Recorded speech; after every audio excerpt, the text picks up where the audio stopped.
Say his name 5 times, he'll appear behind you, breathing down your neck. Candyman. Candyman. Candyman.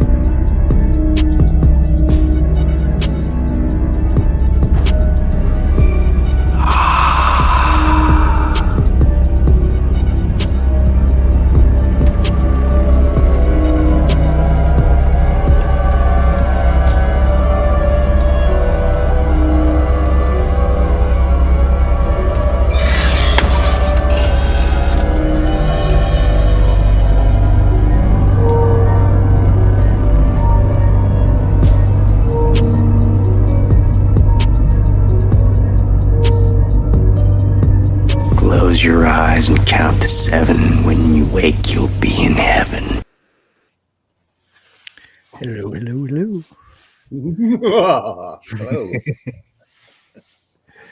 Hello. Oh boy. I was surprised that I actually haven't went live in 10 days. Wow. This is the first time. Yeah. Well, last week, visited with my son and stuff, and then I guess I wanted to take a little break. I did do the video about the outbreaks and recalls because I thought that was real important to get that out, but figured take a break. And but I wanted to at least go live today. And I've got a really, really good, and it could be history because it has to do with history, mainly of the White House and possible demons in the White House. And this is documented things that has been told over the years within the White House, from staff to presidents to the children of the presidents, and so forth. And it kind of all started with one president. Well, one president and his wife, First Lady. But say hello to everybody. We got Regina. We got that Eric guy in here. Vester. That's a big Charming. mistake. What Life? Ziggy. Oh, and one thing, those who won, I'm sorry, except for on my birthday, those gifts got sent out because it was Amazon. But the other ones, they're still sitting here. I went down, had my addresses and everything, and they have a sign saying their printers are down, that they print out the barcodes and all the shipping addresses and whatnot are out, and they're supposed to be ready Monday. So hopefully when I go back up there, because I keep checking just in case it's working, but because I went down and had to pick up a few packages. One of them was 120 some pounds. Yeah. And somebody in the shipping must have thought this was a soccer ball or something, because that package looked like it got dropped out of a plane or something. And it's only like 40 miles away. So I'm like, how did this happen? Did it fall off the truck or something? Yeah. They said that's the way it came. And she asked me if I wanted Allegedly. right? Right? Asked me if I wanted to use the dolly. And I said, well, it's just some jars, isn't it? And I went and pick it up. I'm like, oh boy. um, yeah. But I talked to the lady, and she's uh, going to resend the jars and everything. I did. Uh, I did make a mistake, and I was at the coffee table and was going through the jars to find out which ones were bad, and I was rubbing the rims to make sure there wasn't any chips out of it or anything. And I I got up to throw some of the glass away, and I noticed I had blood running down both my knees, and I had uh, the shards and everything. I just didn't see them evidently, and they fell on the carpet. And when I was sitting there on my knees, I kept rubbing the shards into my knees.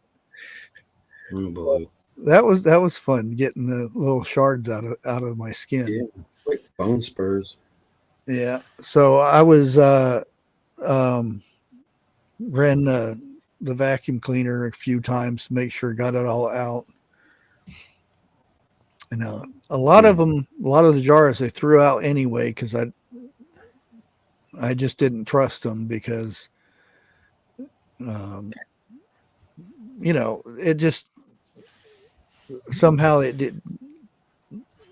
they look fine, but I don't know if they would be fine under pressure. But okay, let's go ahead and get along with this story. Now, put my old man eyeballs on here. Uh-oh.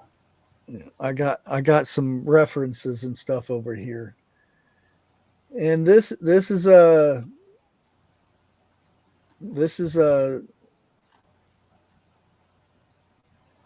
about Franklin Pierce. He was I believe the 14th president. Yeah. And quite possibly the one who started the flames of the Civil War. And it had to do something about Kansas and Nebraska territory thing, about slavery and whatnot. I'm not going to go too much into that because everybody knows about it and everything. But that was the thing that got the division with the North and the South. That was the start of it. And this goes back before he became president.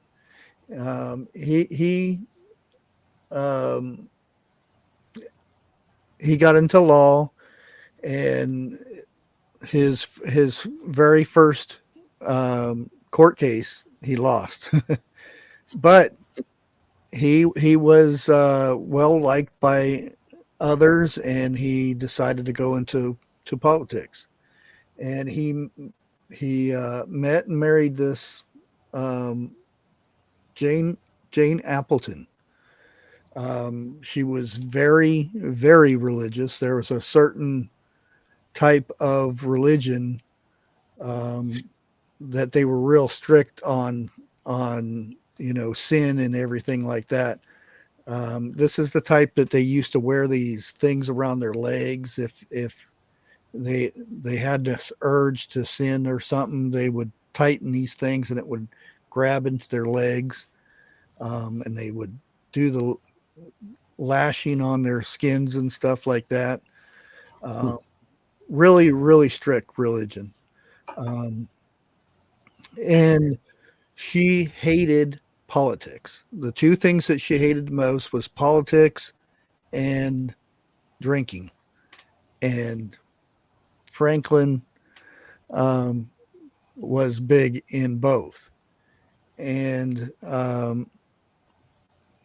her story goes basically it's more about her and a little about him, because um, she had a tragic, um, after they had got married, um, she lost her first kid, um, from a fever of some sort.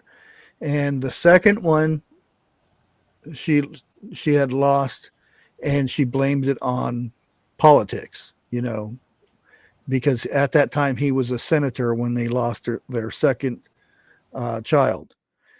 And um, after that, he decided to get out of politics. So we thought. And he was secretly, still within, the popularity of the people at that time. And he tossed his name in to be a candidate, a Democrat candidate for the next president. And he actually won. He got the nomination, and then he actually won. And she didn't know nothing about this. And then they ended up moving into the White House, or uh, going into the White House. And on the way, from, I'm not exactly sure, from somewhere they were going, they were on a train, and they had their only son left, which was 11 years old. And for some reason, the train derailed. And as it was going over, Franklin grabbed his wife and grabbed his son, but his grip with the son gave way, and the son fell.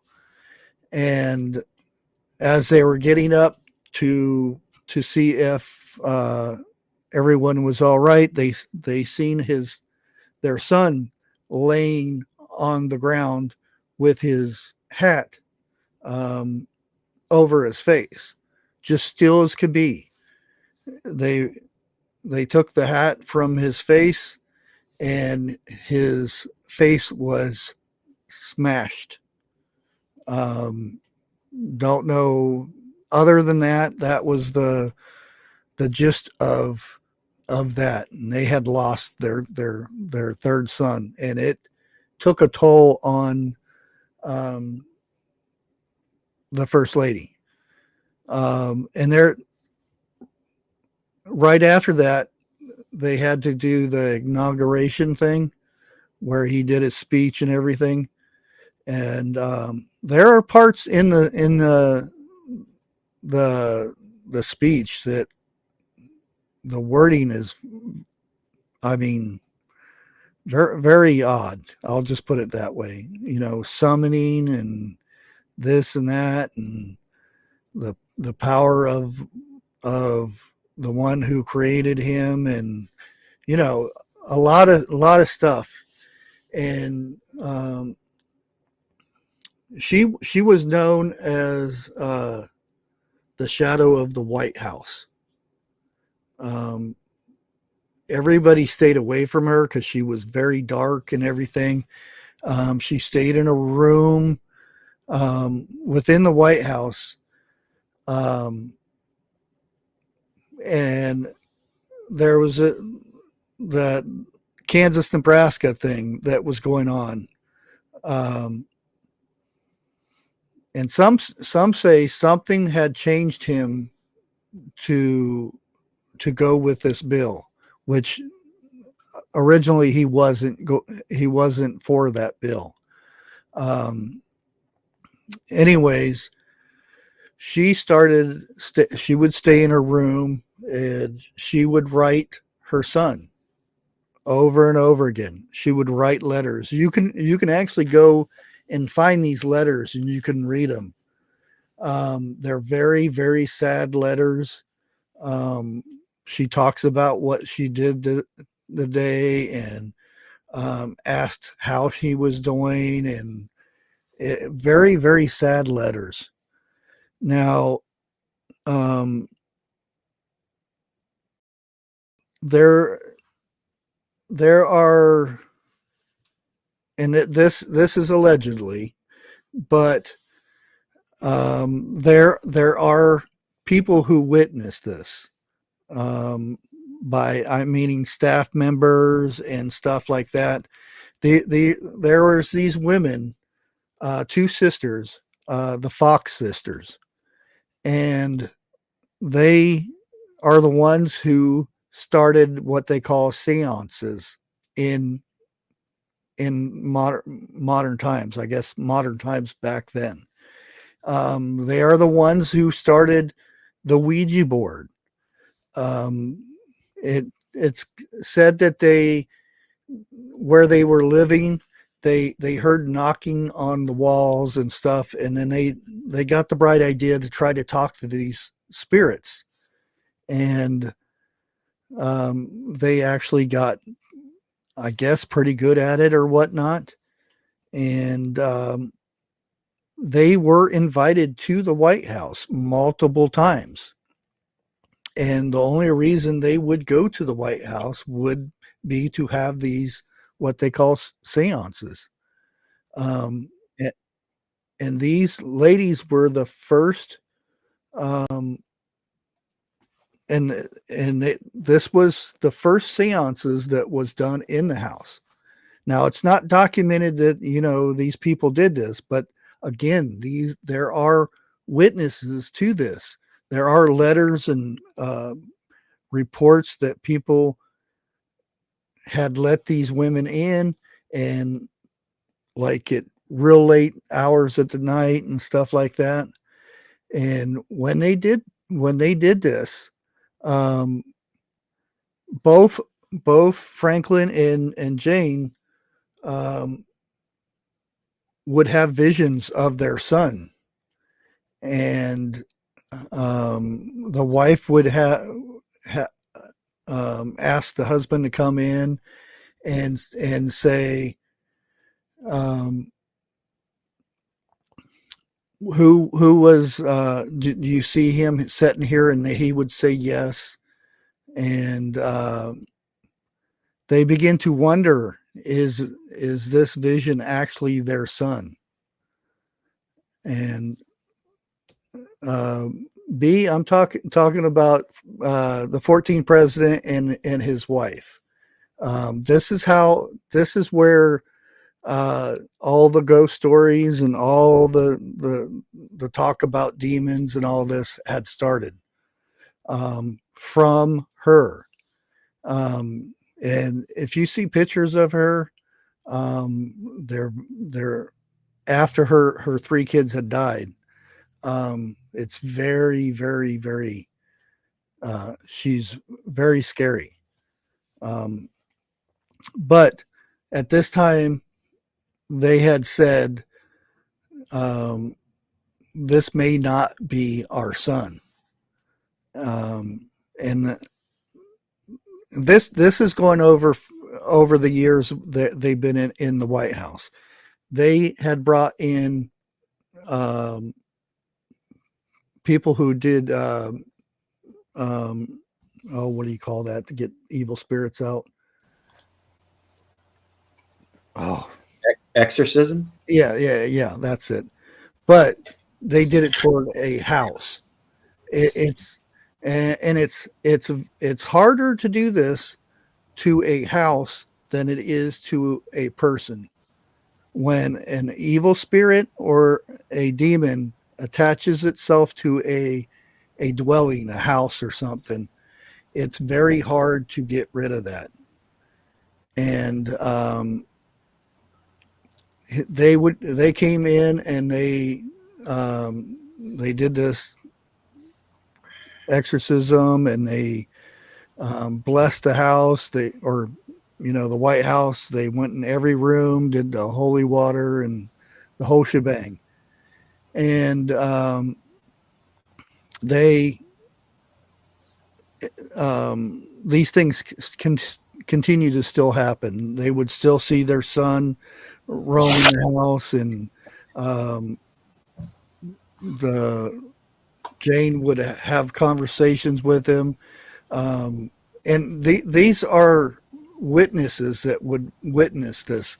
The staff, the maids, the people that work there. They would go through the hallways and hear her talking to someone, and they would go up to look through the keyhole, and they would see her sitting there talking to a little boy. And um, this is just the beginning of this. This, like I said, this is where it was said to have started.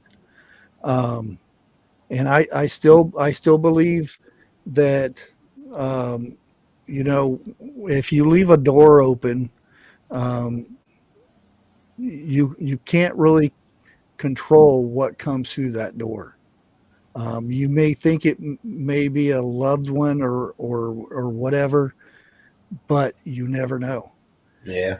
And I think that's what happened. And these two sisters, and they were famous. They were famous. They would go um, to people's houses and do seances and stuff. I don't know if they were legit or what, somebody knocking at the table or something like that. But that's just what they were famous back then. And that's where they said that the modern day seances started at, was these two sisters. Um, Now, some history on the White House itself. Um, there's a lot of talk, slaves built the White House. It is kind of true and kind of not true.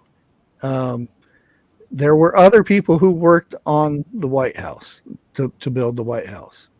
Um, there was multiple times that the White House was repaired because of the 1812, when the British burned it down, or didn't burn it down, but they gathered everything in the center of the White House and torched it. Yeah. Well, during that time when they repaired that, um, they found um, markings and symbols on the granite or the marble or whatever that it's made out of, that some of the slaves had put there. And it's just not one race that were slaves. There were slaves from Ireland that built the White House. It wasn't just a certain race. There was multiple races that were slaves back then. Most of the slaves came from the guy who built and designed the White House. But A lot of them also came from the famous Thomas Flagler that built the railway all the way down in Florida. yeah, When that job was done, that crew picked up and went north and worked the whole eastern seaboard. So yeah, and like I said, these and there's pictures. You guys can go and do the search for these. Um, um, some say it's some sort of voodoo from the people down south, um, or wherever.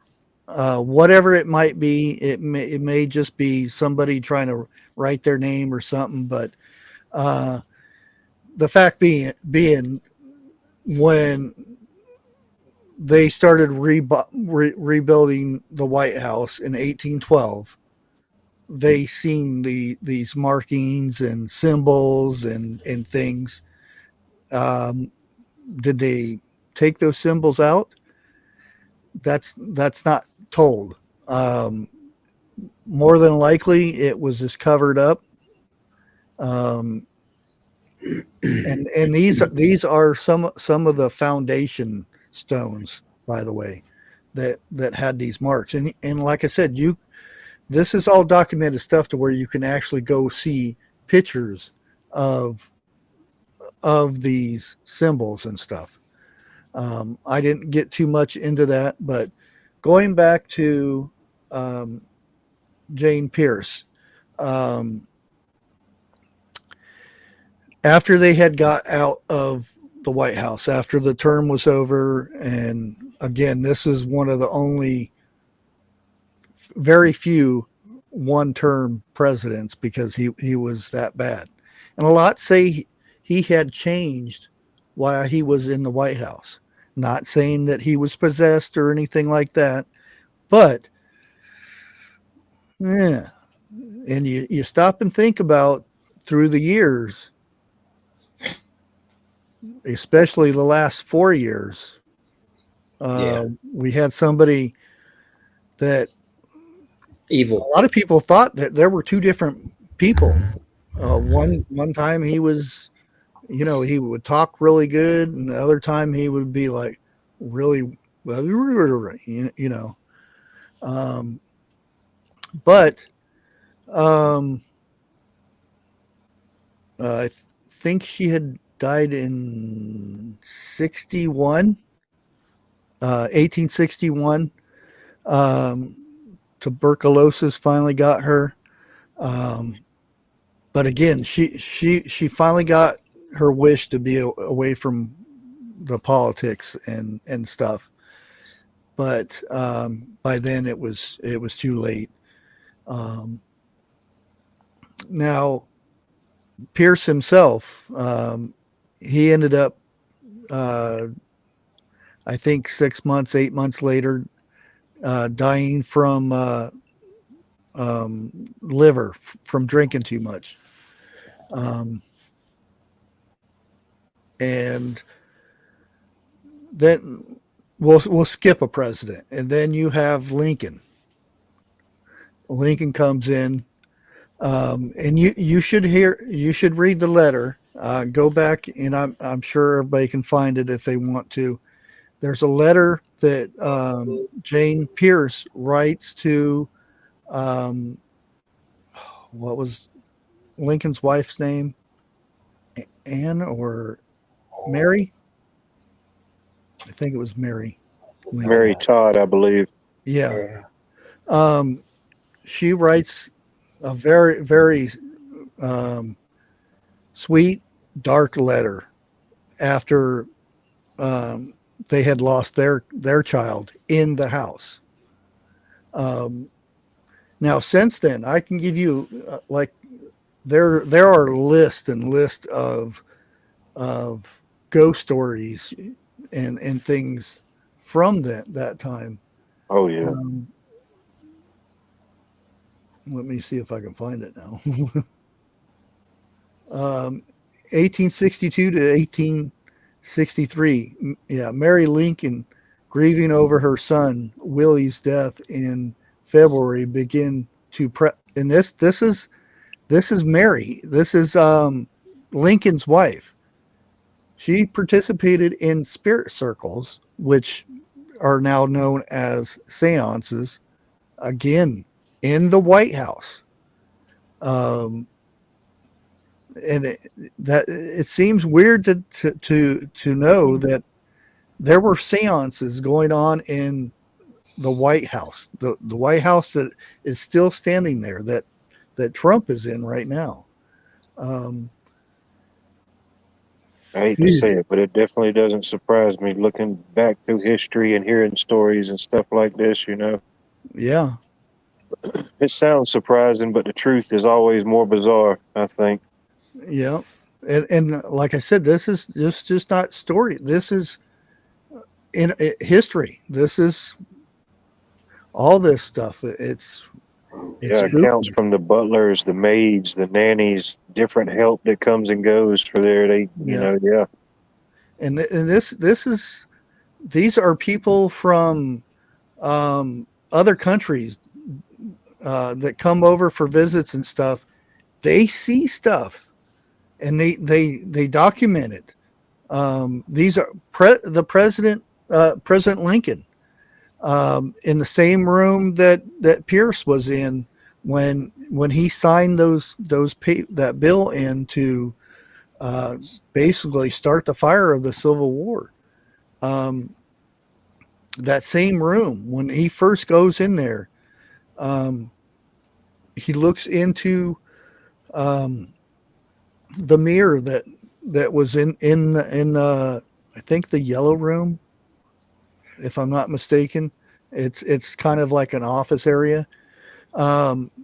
He seen images, one bright and one pale, and his wife, she was kind of in that, premonitions and stuff like that. She said, your first term is going to be a good one. The second one, you won't make it. You won't finish your second term. That's that's documented stuff that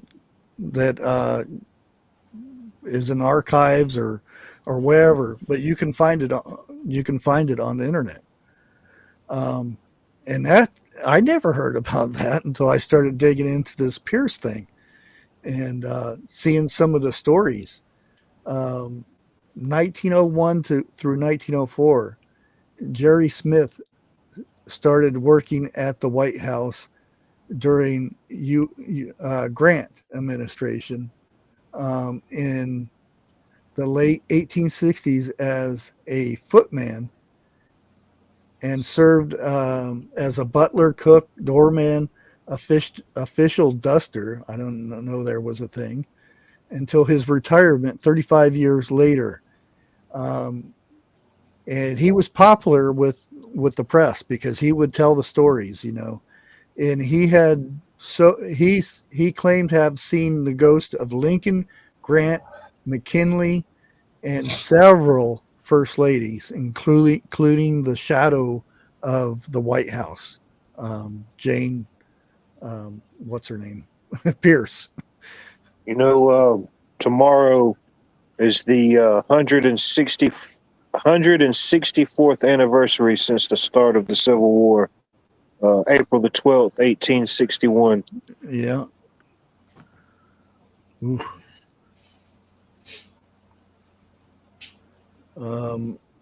Here's and there's a spirit, and still to this day, because one of the Bush kids live there. And one of the daughters? Yeah. Was it Laura? Jenna? She was on the talk show in the morning with some other lady. I think that's Jenna. And she would tell stories on air about spirits and things that were in the White House. And there's this one, everybody calls it the Thing. And sometimes it'll grab you, or it'll touch you, or something like that. You'll turn around and there won't be nothing there. And then sometimes there'll be a dark shadow. It won't be a figure or anything. It'll just be like a cloud. And it's never done anything hurtful to anybody, but it's, it'll grab you or play with you. And it's supposed to be a 15-year-old boy. They don't quite know who it is, but multiple people have witnessed this. I've heard about that story too, but I can't remember who they said it was supposed to be or the origins of who he was. It was a young man, a young boy.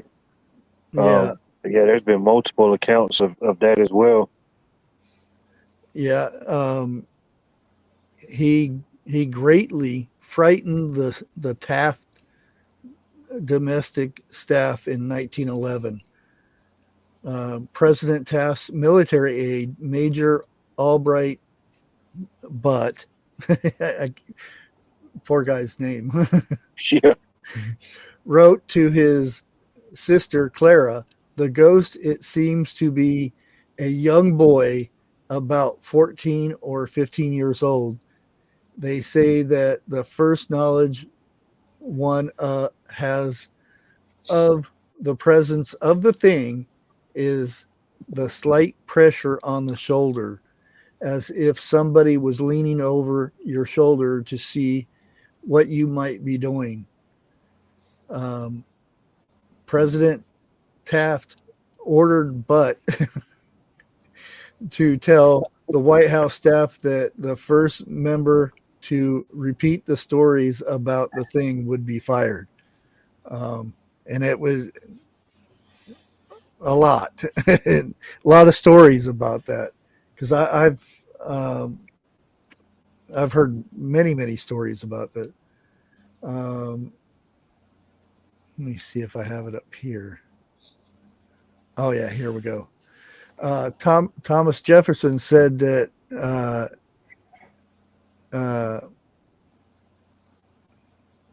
he used to play the violin in the Yellow Oval Office, and people still hear a violin playing sometimes within the White House, and it is stronger in the Yellow Room. Willie Lincoln is the son that they lost, is also reported to haunt the White House. How old was he when he passed? He was a baby, wasn't he? I'm not sure. He wasn't a baby. Because he used to play around. He used to run around, and play throughout the house. Harry Truman himself wrote about hearing and seeing ghostly activities, including the sound of ghosts walking up and down the hallways. Okay, Willie passed at the age of 11, it says. Yep, the same age as the Pierce's son, age 11. Really? Yep. And there was something else about the dates that were it was identical, but I can't remember right off. With the two sons, they were so close. It said William Wallace Lincoln passed away in 1862, February the 20th of 1862. Mm-hmm. So that was in the midst of the Civil War. Oh yeah, yeah. And you stop and think of, we had 9/11. Yeah. Things that happened during then, and a lot of people say, Bush handled things very wrong during that time. They knew about it, allegedly. Yeah. We go back to Kennedy. They lost. They lost. I think it was a son in the White House. That's another death of a son. That was at birth, though. Jackie, I think she lost 5 kids all together at birth. Wow. Yeah. Well, there were some miscarriages in there, but that's still a loss. Imagine that's a terrible burden. Yeah.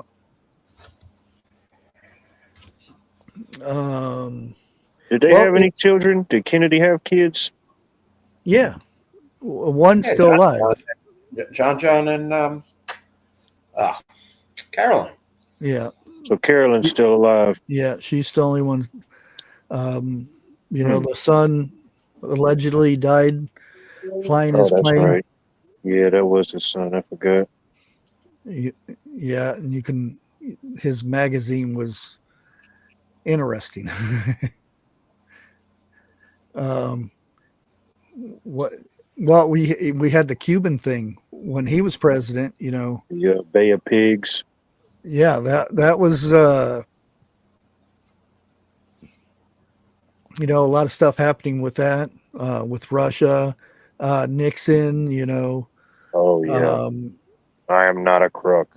yeah, Right. there's a lot of things, and and we can go back to, you know, Biden's time. Um, a lot of people um, have said that um, Biden's eyes changed colors. They Yeah. they look black. Yeah. Um, I've seen it I'm not happen on saying that live he TV. got possessed or anything Yeah, or I've said what, that too. um, but who's to say? You know? There's a thing in the movie industry they call like when you're filming people's eyes and you have that natural twinkle in an eye. If you know what I'm talking about, I forget Yeah. the terminology they use, but yeah, it's just like some of those people's eyes just don't have that gleam in them, you know. And a lot of things change, you know. Facial stuff can change, but a lot of times, unless you have some serious issues, your eyes don't change too much. Color Hmm. somewhat slightly, but you know, I can recognize a lot of people by their eyes. Yeah, and that's the you sit there and think um, it's much easier to remove unless you're God, you know, but Yeah, it's much harder to get rid of a evil spirit, demon, whatever from a person than it is from a place.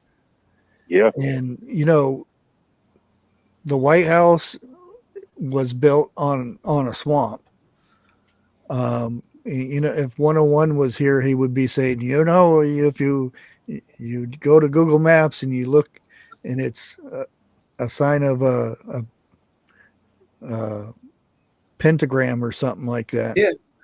Where all of the monuments, they all line up. Yeah. Shape of the owl's head. And the White House being the center of the thing. Hmm. Um, And how about all the alleged blank system that's under the White House? oh yeah, That goes yeah. for miles The and miles. mystery Yeah. white building that was there and then it wasn't there. Hmm. Um, they spent 13 or 113 billion on plumbing. Yeah. uh, What about the sinkholes that went across the lawn?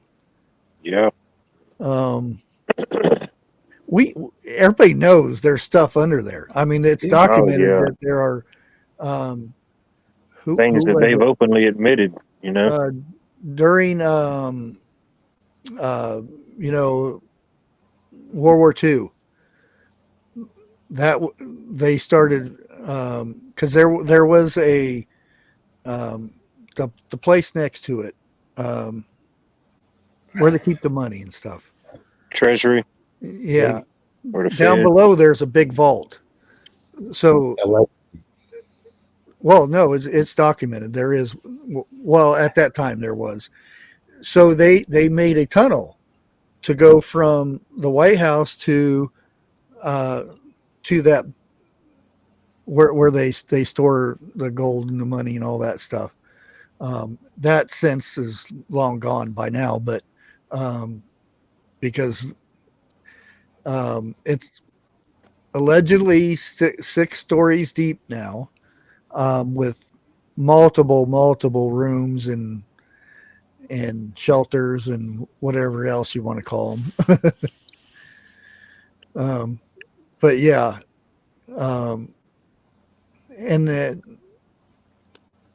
there have been people that report that that they go through these tunnels and stuff, and Roosevelt had sanctioned that they beef it up because of what happened in Pearl Harbor. Yeah. And Franklin Delano. I do believe um, oh, the one after Roosevelt that my brain's not working. That Truman? yeah, Truman dropped There you go. the A bomb. Harry S. Yep. Yeah, that's another one. Um, again, everybody said he would never do that, and all of a sudden did it. Well, you know where they got the technology. Oh yeah, They and got it and that's the out of thing. Germany. After that's when they started doing a lot of um, redesigning. Yes. There's at one point where the front of the inside was gutted and they redid it. Not gutted, but redid Right. it and stuff. Uh, yeah, it's the more you look at it, and you can go back and look at more of these hauntings and stuff. And it's just what was the rose garden? Oh, what was her name? There's a lady that still haunts that, and you you won't even be out there, and you'll be in the house and you'll smell roses. I forget what her name is now. Dolly Madison, Yeah, that's it. Yeah. wife of President James Madison. Yeah. That was her thing there, and you go through the house, and all of a sudden you'll get a big aroma of roses, and again, they say it's her ghost that walks around spreading the smell of roses. Yeah. Well, a lot That'd of be something. people experience that. I can remember when my grandmother died. Maybe a year afterwards, that her daughter was still in the same house, and you could go in there, and once you could catch a scent of her. I forget what brand it was, but she wore a certain perfume, Yeah, and it would be distinct, and then it would go away. yeah, and that's where the senses that you have, not so much the touch or anything like that, but um, the sight and sound and smell. Smell.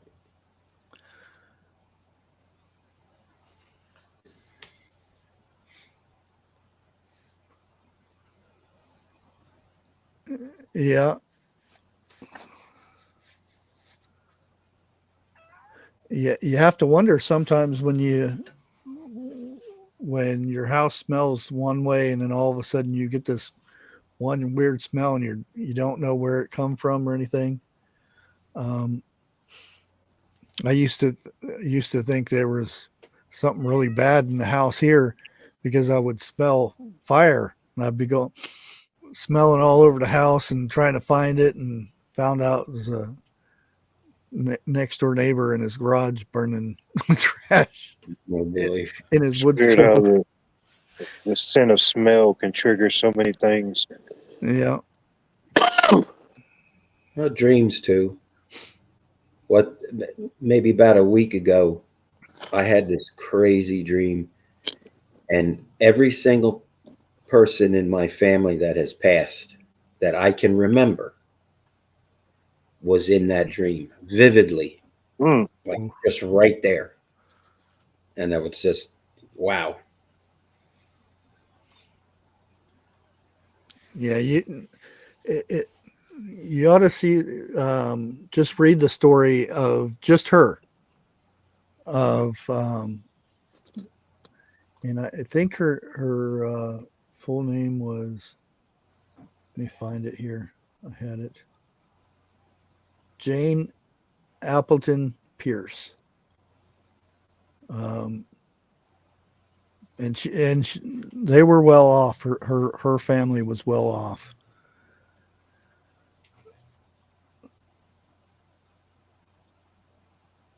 Yeah, and I think I'll go ahead and put this link in chat, and you guys can check it out if you want to. They had brought this story out on the 209th birthday of the wife being the first lady, March 4th, 1853, until 57. And then just all the tragedies and stuff. Hey, Monty. But I went and read that and read a couple other stories there. Yeah, there it is. Dolly Madison. John Tyler, too. Haunts the Blue Room.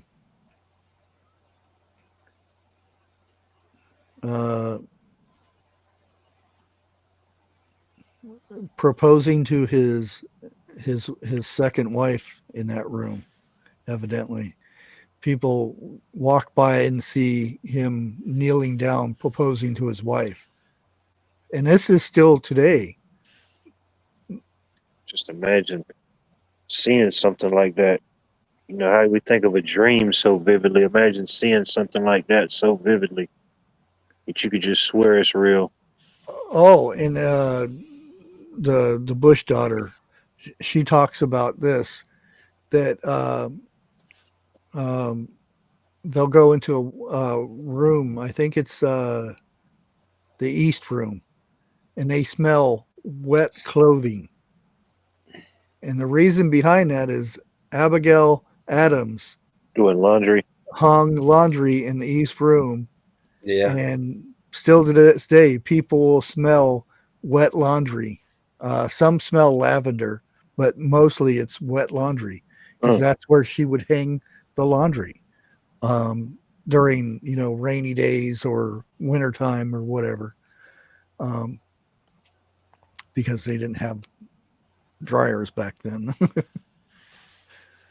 I wonder what would cause a spirit, or I don't really know if it's the soul of the person, maybe like the spirit, but what would cause them to do something like that, to linger around and still be seen, or be seen doing what they did, or, what would cause something like that?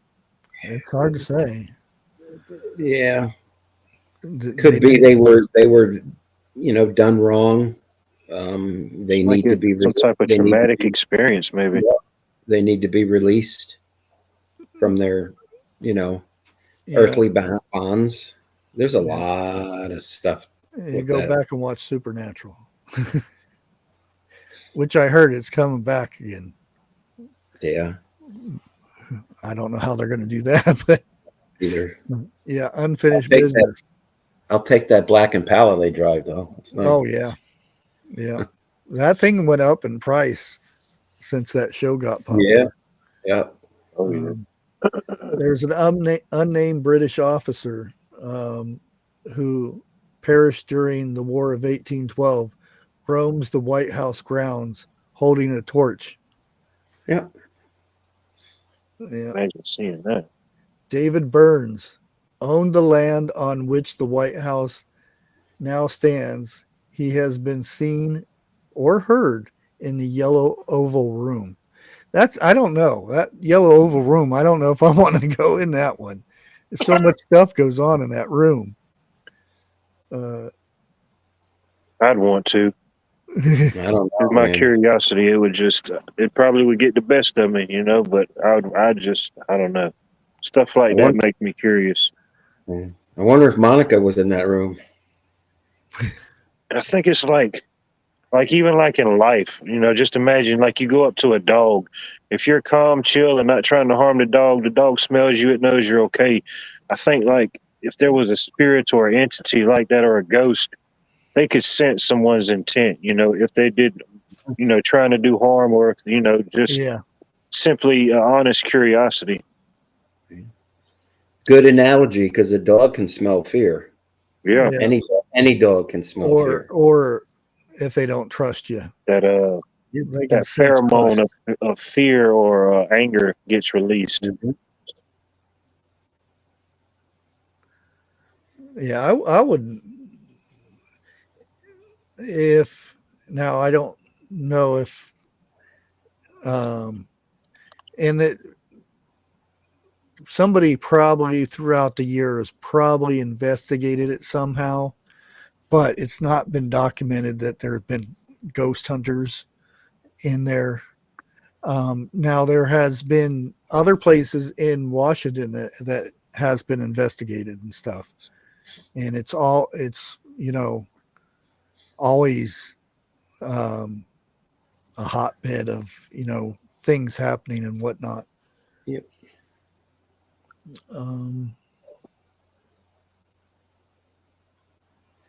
Let's see what Anna Surratt. Oh, What, hit the wrong button. nothing to what? She bangs on the doors of the White House, pleading to see President Andrew Johnson. She was there to beg for pardon for her mother, Lincoln assassination conspirator. Oh, Right. Yeah, that wasn't just Mr. Booth involved with that deal. There was a lot of people. yeah. That Any was co-conspirators. well organized. Yep. Because they just weren't taking him out. They had Oh, there's multiple other people that were taken out that the night of and during. Yeah, they went to several different senators' house. Yeah. I want to say it was like around 10 people in all. John Wilkes, he's infamous. Allegedly he took out Lincoln. So we hear about that story. We think that's the story, but that was the ending. Really, that isn't even the story. he was just the trigger man. That's Yeah, all. everything that led up to that is a really fascinating chain of events. It really Yeah, is. I've went into places to where you could feel something not nice in there, evil. Oh yeah. And Yep. yeah, some of the places you don't want to be. You Yeah. walk in, you'll walk right back out. Those spirits may be just rabid. They don't really care if you have a good intent or not. I wouldn't doubt it. Yeah, that's. Well, I'm not going to get into that, but she did not have a good life around around Jack. No. Oh, a lot of her life wasn't. No.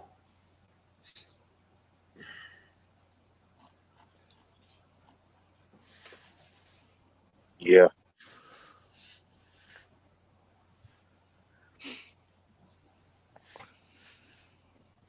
Yeah, I used to do well.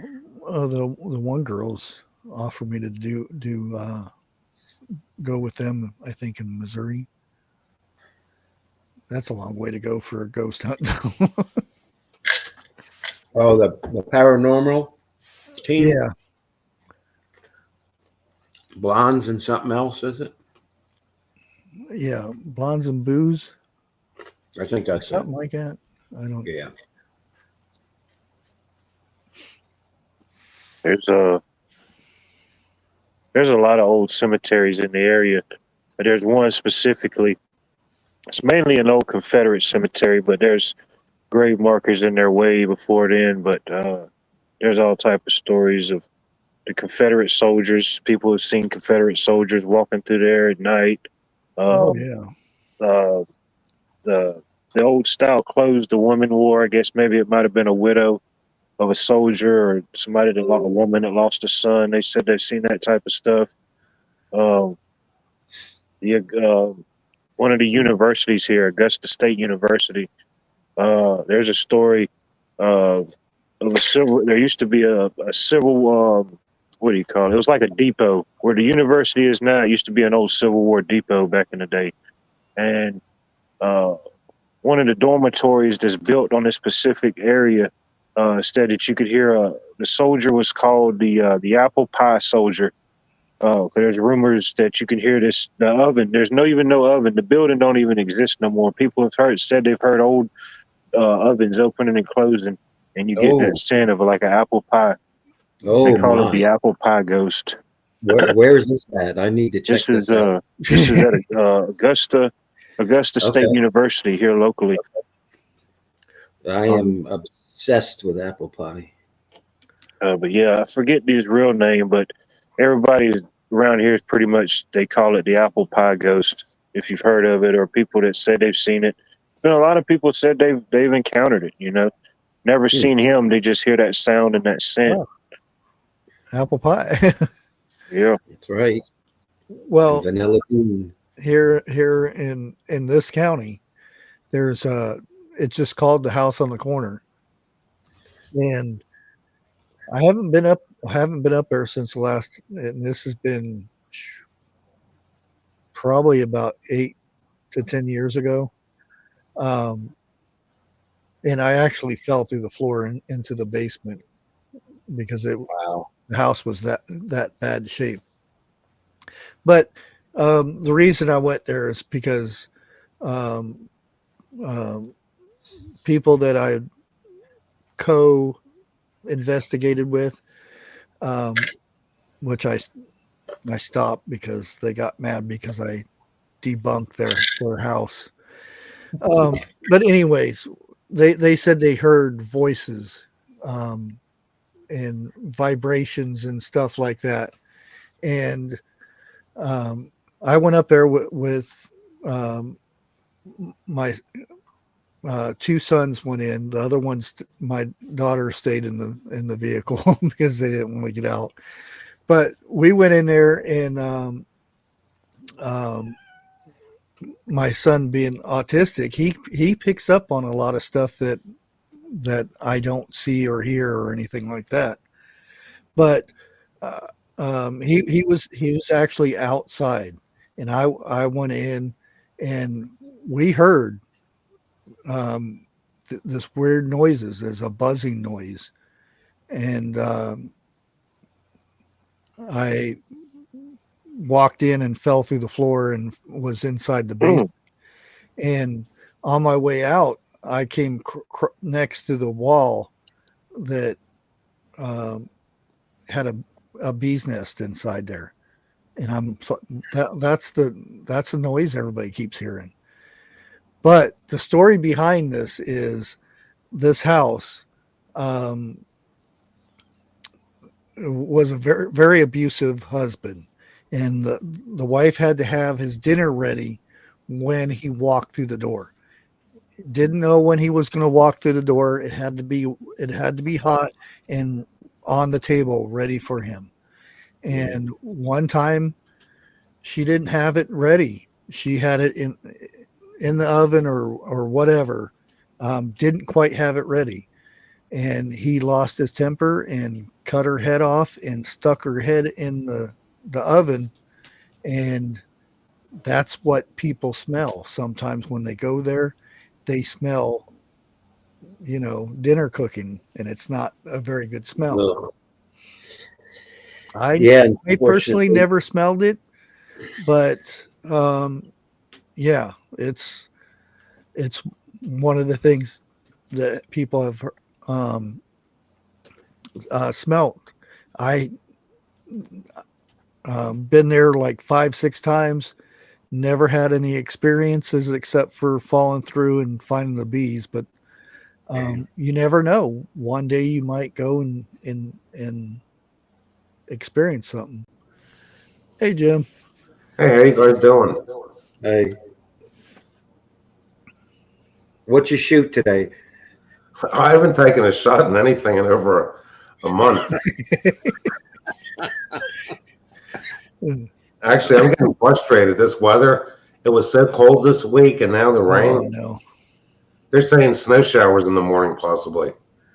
Yeah, we already had snow last night, I think it was. So is it been confirmed that there's allegedly a a demon in the White House? Well, Allegedly. I don't know. I would say there's evil there. I don't know what it is, but Yeah. Is Melania going to get a priest to exercise the White House again? they did. Now that's the thing is, that's one thing I find that's kind of odd. That when a new president comes in, they don't say we're having a priest come in, or we're having a whoever come in, You would and think so. we're to bless the house, or to do whatever. That's not very well, Doesn't go over well. yeah, you would think that would be a good thing that some a president would say, but it's not said too much. And it's not like Trump's going to invite the Pope there. No, but I do believe his wife has had somebody come in there and bless the house. That's what I've read over the years. Yeah. I'm not sure, and that's allegedly. Well, I told you guys before, there's been alleged properties in this area that's been haunted, and a lot of it has to do with this area being so old. Homes that were built in the late 1700s and early 1800s. Hey, Here locally, Lewis. if you ever look it up, you can look up the Ezekiel house. It is recognized. It's here locally in Augusta, Georgia. It's recognized by the Smithsonian as the finest remaining 18th century home in the state of Georgia. And it was built by Ezekiel Harris in the late 1700s. Beautiful, beautiful house. But he was a tobacco farmer, and he moved here from South Carolina, and I think he bought about 500 acres.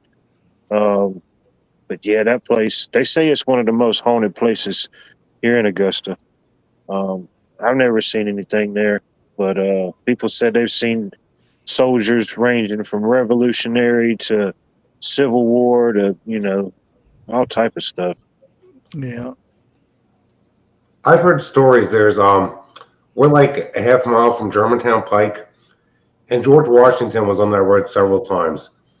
And I've heard people say if they cross the Skippack Creek going towards Collegeville, people have seen what they think is a ghost from the Revolutionary War, a man holding a musket and a uniform in the dark. Well, the true story behind George Washington's death, don't you? What is it? He was bled to death. Is that from him? They bled him to get rid of stuff in the system. Yeah, they took too much out, and that's how he died. Yeah, well, back then they thought it was doctors used leeches. There was, he had a hard time breathing and stuff, so they kept bleeding him, and that's the overall cause of it. But he was sick. But how old did he live to be? Do you know offhand? Huh? How old did George Washington live to be? I'm not sure. I just read it too, so I read so much in the last 3 days, though. I'm good for a couple months. And the thing is, there's been debate. 67, allegedly. Yeah, that's 67. Oh, that's and he was he went out and was working. He was chopping wood or something, and he got a sore throat, and they gave him honey and stuff, and he went back out and went back to work, and that's probably what done him in right there. Because there's stories that he had false teeth. Some people say they came from slaves, where they made a whole bridge. Other people say he had wooden teeth. How do we know what the truth is? Yeah, there's so many stories. So much lore, yeah. Just like the White House was built only Excuse by me. slaves, which is false. There was actually people paid, and the majority of the slaves came from the guy who built the White House. His slaves. They didn't bring slaves in to do the work. It was owned by the guy who designed it and built the house. You figured the royalty in Great Britain forced the slaves to be in this country. If somebody was gifted a slave and they said they didn't want it, that was an offense to the king. So you basically had to take the slaves. Oh yeah.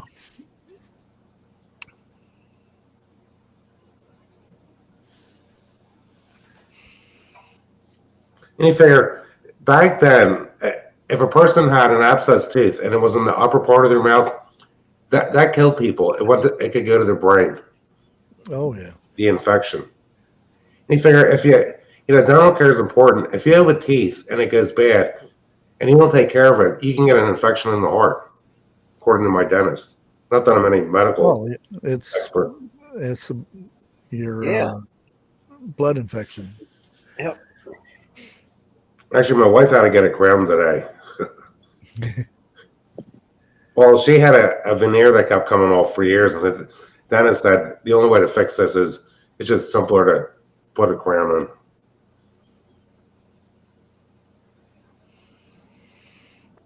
Yeah, if you go and read the stories of both of them, the Pierces, of how they met and everything, pretty interesting stories, and the fact that he tossed his name in to become president and didn't tell his wife. I bet you, I just imagine the conversation when he got home. Guess what? We're moving. And in some of his letters, you can still read some of his letters of his dreams that he would have, and his nightmares were removing the hat from his son's face and seeing his crushed face, and his eyes would open in his dream. But that was his nightmare, that he documented, and you could still read those letters.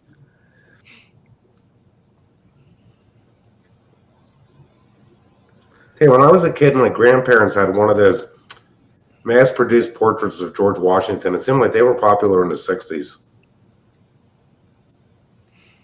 And you don't see them like in people's houses anymore.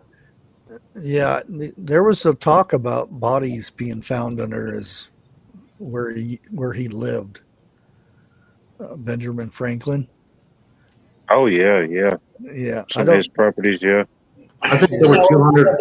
A lot of the heavy hitters at the beginning, the birth of this country had a lot of storied past. Oh yeah. I think they found skeletons, Eric, in Ben Franklin's home in Philadelphia. I don't doubt it. They found skulls. Mm-hmm. They found more skulls than they did bodies. A lot of them were Freemasons. Not that makes you bad. I'm just saying there's a lot of stuff went on back then. A lot of stuff going on now. And he was a Quaker, and the Quakers are. What amazes me is the Quakers nowadays are pacifists. A lot of Quakers didn't serve in the war because of their religious belief. So they say. Yeah, right. Allegedly. Actually, you guys mentioned old houses. You know the funny thing? Like in this part of the country, the closer you get to Philadelphia, these old houses are really well built. The further you get away from Philadelphia, these Mennonite homes, the construction won't even pass building code. I'll give you an example. The house my sister has, the floor joists are like 2 feet apart, and they're only 2x6s. They had to replace a lot of them back in the early 90s. And You figure 2 feet apart, 2x6s, that wouldn't even be up to code. And they didn't have subfloors. They just had like basically, 1-inch thick 1x4s or 1x6 hardwood floors. Well, a lot of them houses lasted a lot longer than these new houses last. Yeah. The house I'm in was built on site on what they call a pier. Yeah. And what's underneath here is 2x12 hard Florida pine, and you got to pre-drill it just to get a nail in it. I mean, this is like petrified wood. Oh, thank you, Jeff. I appreciate it. Yeah, back when my sister and her husband got their house in the late 80s, this old farmhouse, the farm they live at, they had to replace the whole slate roof. They didn't use slate, though. No, God, that's expensive. Slate. Well, some people, the guy that did my roof said he's replaced a few in his lifetime. He said there's people that have money that have all these slate roofs, and they want to keep it like, to look, traditional, the way the house was built. Well, see, here we have Roscoe, and some of the houses have slate roofs. You have to get an okay from the antique people or whoever it is. The Historic Society. That's it.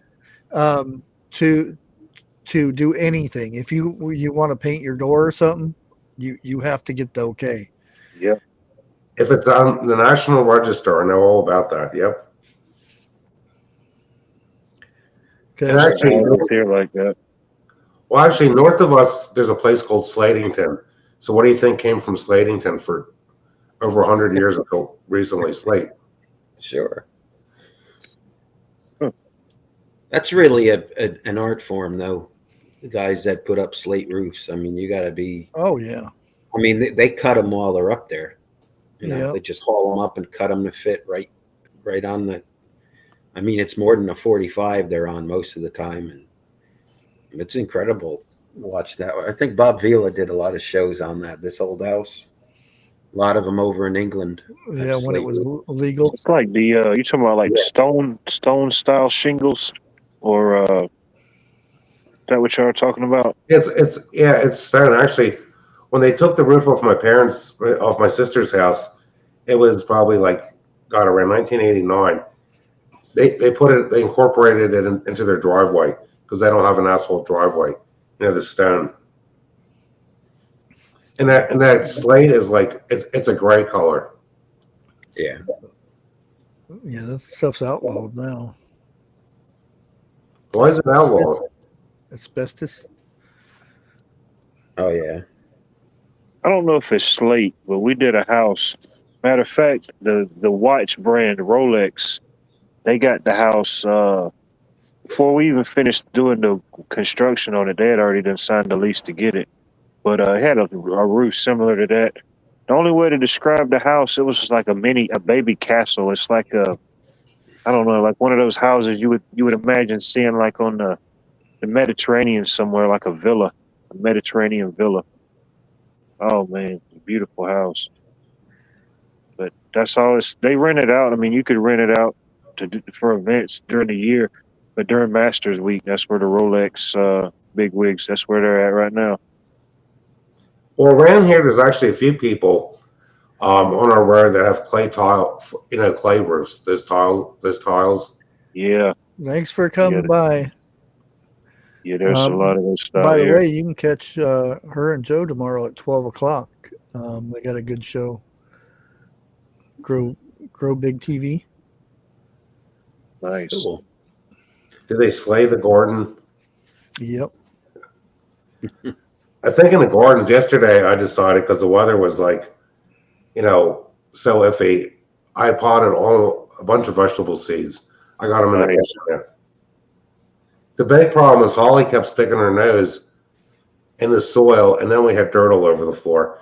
I had to put stuff around these containers to keep her away from them. What an ordeal!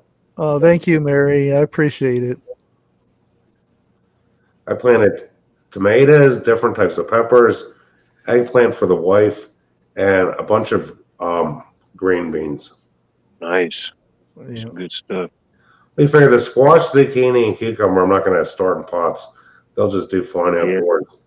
Yeah, it don't take long for those to germinate. Yeah.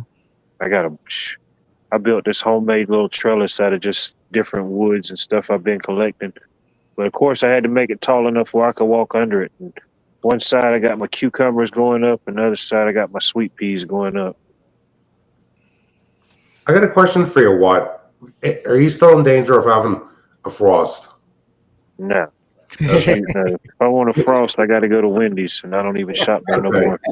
He has more of a danger of having heat stroke. Yeah, yeah. the frost is over down here. Shoot, man.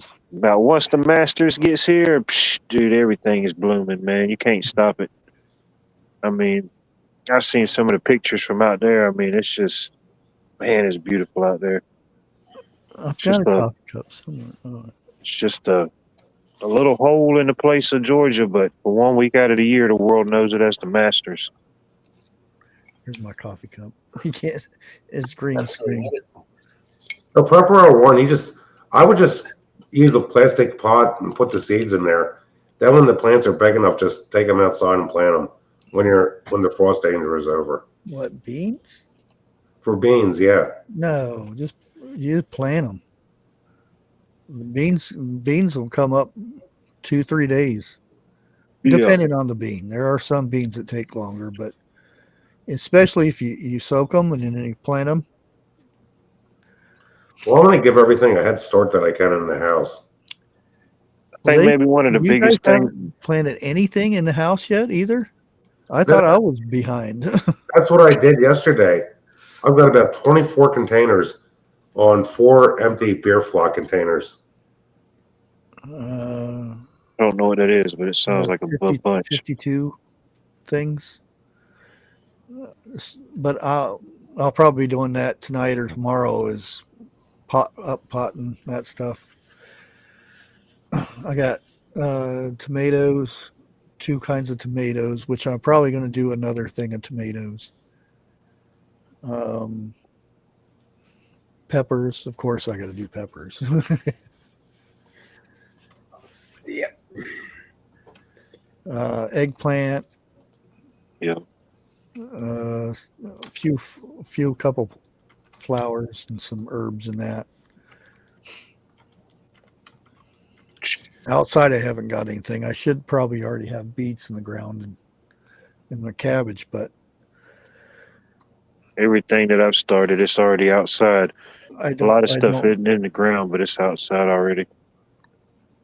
Once we get that hot weather where it's almost hit 80 degrees and then it gets cold again, I don't like going out in that. Yeah. You get that taste of warm and then it.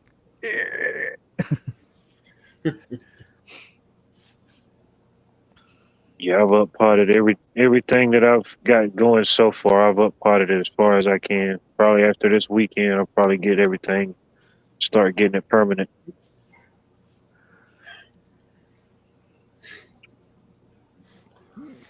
Hey, Grace is going to sell her house. Good. I love Next weekend's Easter. Where does Grace intend on moving to? In my garage. Nice. There you go. Heard it here first. You're gonna charge your rent? Grace. Why? Depends if I have to move my kayak. I tell you what, Yeah, when you gonna get that in the water? I heard you busting my chops the other day on the chick. We have a flood here. Okay. Yeah, well, that's even more water to get in. Right? Yeah, I don't want to do whitewater rafting. Okay. Because that motor might keep up with the current, but I don't know. I wouldn't have to be out there. Yeah, I want to get my vegetables as big as they can be. One year, the wind damaged some of the green pepper plants. Oh, you need to get you a fan. What, to go against the wind? No, you Just as you grow in your seedlings, yeah, get it some strengthens stronger. your plants so they're strong. Stimulates the natural wind and stuff. It strengthens them. Yeah, and it'll stop the legginess of your. If you get tomato plants where they're real long and skinny, if you have a fan blowing on them, it strengthens them. They'll thicken up the stalk. Mhm. Man, I can't believe I didn't label my peppers, man. I got so many, they're doing well, but and I was gonna give some away, but I was like, well, heck, I don't want to. You know what I mean? It'd just be just random pick. You just take your chance if you get a hot one or a not one. Yeah, I um outside of Roll King, and I wouldn't buy these plants anyway because they come from like the place you get them from Walmart and place. It's the greenhouses that they what they do they get they plant the seeds and they get up so high, and to stop them from growing they put them in cold, and they look very nice and everything, but the problem is it actually stunts their growth, Yeah, they've been stunted. and it takes them a lot longer to adapt to your house and whatnot, or outside.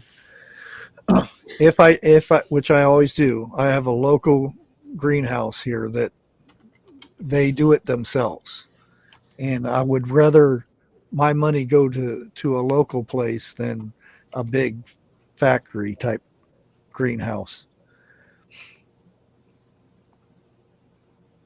And a lot of times you can just Google it and get some research on it and find out.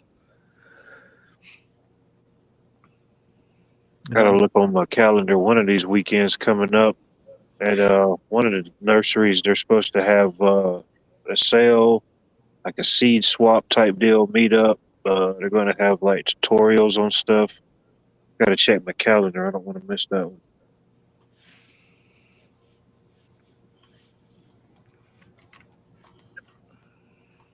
No, it can't be next weekend because it's got to be the weekend after next. 'Cause next weekend is Easter.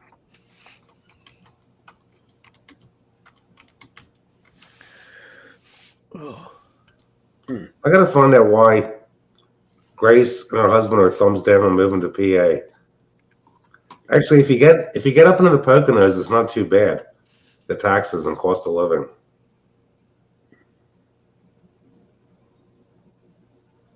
I mean, there's areas of PA where the stuff is really inexpensive, that the real estate.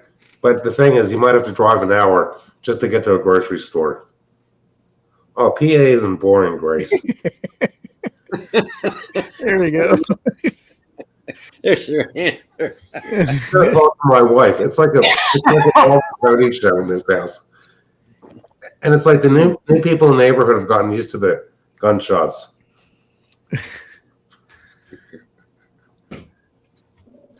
There's Jim again. Wait, I'm not frozen.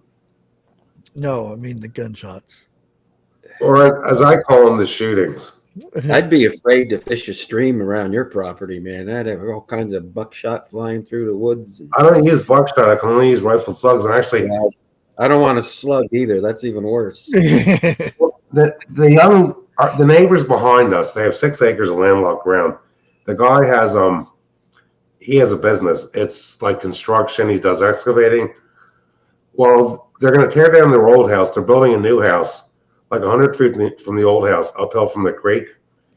And they're going to tie the old house septic system into the new house. And I've been like right in front of their house. They've heard me shoot deer numerous times, but they're okay with it because I know I'm not shooting towards their house. I'm shooting towards the park. It's good for high blood pressure, and just if you want vitamin C. There's a bunch of stuff it's good for hypertension, and it's good to boost your immune system. I don't know what Brooklyn is like, Grace. Says she's going to Brooklyn, New York.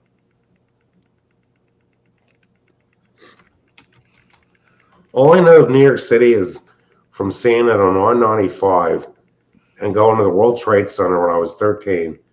Then in the early 80s, going up there just to tour. You got to get deep into the city. Yeah. I loved it when I was there. I did too. Go do all the boroughs. Yeah, they said, "Oh, don't go food. there. Don't go in this one." He said, "Go 10 blocks this way, and then go around it." No, I'm keep going because I'd go up one side and then go up and down. Yeah, New York City's too big to see all in one day. Oh no, I was You there. need weeks. To What see that. 4 days? Yeah. There's parts that I didn't get to get to.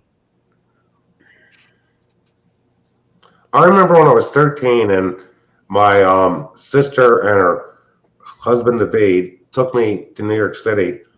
And like from blocks away, looking up at the World Trade Center, I was surprised that you could see rust up towards the top from the ground level. And I remember going up the one building where, you were allowed to go to the roof. Empire. I went to the Empire State Building. Yeah. Empire State Building and the Chrysler Building. I believe that was the second tallest building at the time. Is that the one? One of them. I can't remember which building I went up.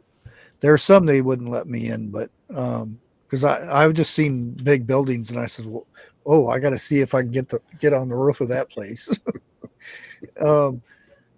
One I had to take. I would get on an elevator, and you get off, and you have to get on another elevator. Yeah. I don't remember which building that was though, and there a couple of them I did go all the way up to what I thought was the top, and then toward the center of it I had to go up another elevator. Right. Well, over the years, they built taller buildings than they were supposed to in Philadelphia because they weren't allowed to build anything taller than the William Penn statue on top of the one building.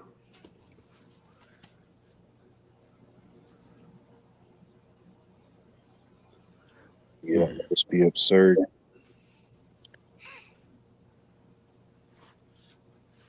Yeah, I remember because for this I was doing a lot of research on the White House and stuff until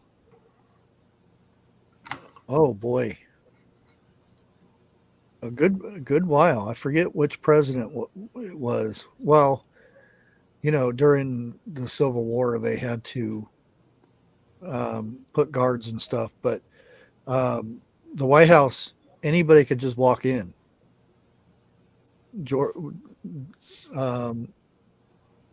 Because it was an open door policy, and that's where the president lived. Could you imagine just walking in the White House and just going up and talking to the president?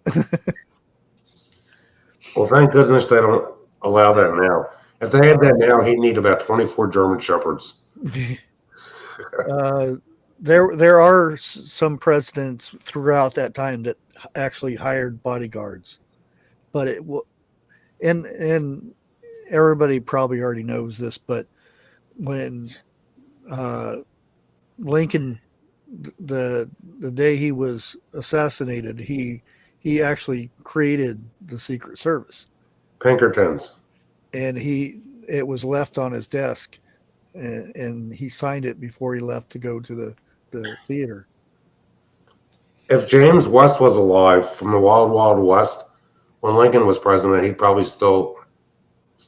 would never have been shot. Never know. Never know. You know, it wasn't always called the White House as a reference, like we know it today. It really didn't become common, really, I guess, to like the 1900s. It was, I think it was Teddy Roosevelt. That before it was called, I think, the Executive Mansion or the President's House. A lot of references.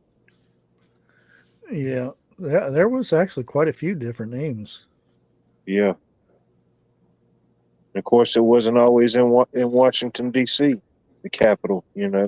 the capital itself, It was in Philly originally. Then they were thinking of putting it in New York City, but didn't. And I Allegedly. can't tell you which city is worse, Philly or DC. So, I think it's HBO has a series, a mini series thing about Adams, and it toward the end of that, when he becomes president, it talks about the building of the White House. I wonder how many workers it took to build that, and what was the length of time involved. It wasn't completed. They actually were still working on it when he was in there. And wasn't it set fire to during the War of 1812? Yeah, that's they piled all the furniture and art and everything in the middle and torched it. That's what I was saying is when they were rebuilding it, they found markings and stuff, pentagrams and different things on the foundation pillars. Not the part that because it didn't used to have that awning thing that comes out on there. No. Yeah, that was. And George Washington, he allegedly laid the cornerstone. Allegedly, he never stayed there. It wasn't until John Adams and his wife moved in. Yeah, and when they moved in, it was they were, like I said, still working on it. Yeah. Yeah. Just imagine being there when all that was being built. Yeah, Just there was no fences, no fence on. You could just walk right in. Just imagine. Have any of you guys ever been on the Washington Beltway? Probably at one time. Because I remember, I bet Eric's been on it to go south. Because, you take 95 to go from north to south to get to Florida. I remember once my father took the wrong turn. And we actually went through downtown D.C. You go north to south to go to Florida? Yeah, I mean, once we went right through D.C. on the main stretch, and we think it took less time than taking the Beltway. It's only because we weren't hitting it at rush hour. Yeah. So you hit Atlanta, then it don't matter when you get there. It's always bad traffic. I was talking to my sister the other day on Facebook. Yeah, that's another name for it. How far are you from Gainesville, Georgia? What? Far enough. Well, not too far. That's North Georgia. Because people were saying it's on the internet. Kubotas are going to go up in price because of the tariff. Well, the smaller Kubotas are made in Gainesville, Georgia, like the compact model I use, and the subcompact model, and their rotting mowers. Oh, I've got something interesting. You know how they always say the Simpsons predict everything? Yep. Uh-oh. Well, there's a new thing out now. Tomorrow about Trump. No. That's what they're... This is Mountain Dew is predicting things. Yeah, yeah. They came out with their flavors. They came out with different flavors. Their flavors represent the impacted areas in a way. Yeah. They came out with the Star Spangled Banner flavor, whatever that was. Better not say Georgia peach flavor. And the boat ran into the bridge after that. And Mountain Blast. The what was it? The bridge is named after the guy who wrote the Star Spangled Banner. Yeah. The tropical something another, I forget what it is. Tropical Island Blast. That's what it was. And then Florida had all those hurricanes. Yeah, Code Red came out. 9/11 happened. There was a lot of different flavors. I can't remember all the flavors, but it kind of makes sense. But it all depends how you look at things, I guess. I never cared for Mountain Dew soda. Oh, I drank my share of it. Yeah, at one time, yeah. I'd rather have Sprite or 7-Up. Don't anymore, but at one time, yeah. Well, there's a Simpson prediction that Trump's going to die on April 12th, allegedly. And then there's people saying it wasn't in the Simpsons cartoon, that it was just AI generated. I don't know if it's true or not. Yeah, they don't do dates. That's on the what Simpsons show. I mean. There was a bunch of shows, yes, bunch of channels that, oh, this is going to happen on Saturday. Yeah. Well, we've been in World War III for 8 years now or something like that. Have the Simpsons predicted when they're going to go off the air? I don't know. As long as they're making money, that's all it counts, I guess. 2063. And I remember when that came out in the late 80s. Yeah.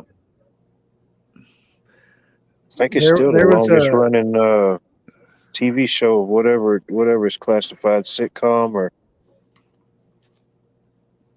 It's crazy. There was this I forget, it was a movie, and they were cracking jokes about Rocky. Well, the Simpsons outlasted Married with Children. I got a cat having a dream groaning in its sleep over here. And everybody's looking at him like, what is he growling for? My dog growls in her sleep. She's sleeping right now.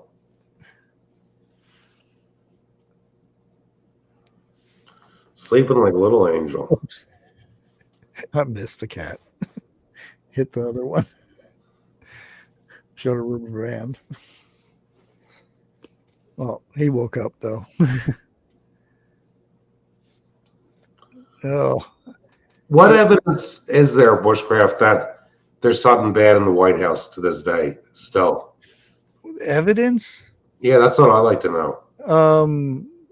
It's been documented by presidents, by, other leaders coming to the White House, witnessing stuff. Yeah. Like what kind of stuff? Ghosts and smelling things and being grabbed, and just type in ghost stories of the White House or something like that. And there's a list of it.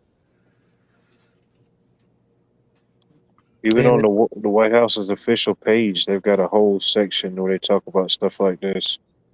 I wonder how it affected Barack and Michelle.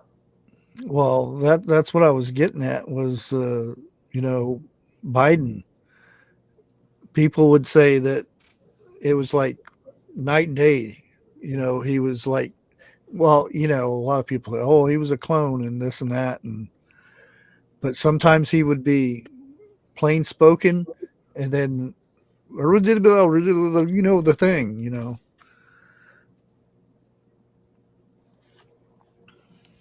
Speaking in a different type of voice. Well, not making much sense, but it makes you wonder which, if you believe in those things or something like that, which one would be possessed and which one would be his normal self. And he figures somebody can only be possessed if they want to be possessed. No. I don't think it's that. No. I think it's just a vulnerability, like a defense, like an armor. Yeah. Well, a vampire can't come in your house unless you invite him. Well, how do you know that? Well, that's what I've read over the years. Are you a vampire? No. Yeah, That's what a vampire would say. That's what you've been doing in them woods for all them years. Yeah. Yeah, that's So that's all why the he goes after them deer. It all makes sense Right? now. That's right. Those Mm. what you call it, those wildlife officials keep finding puncture marks in their deer's neck. Orpheus. I'm just kidding you, Jim. I haven't Wonder seen he doesn't like this year. garlic in his food. I love garlic. All right, you might not be a vampire then. If I was a vampire, I wouldn't be able to get all this work done in the daylight.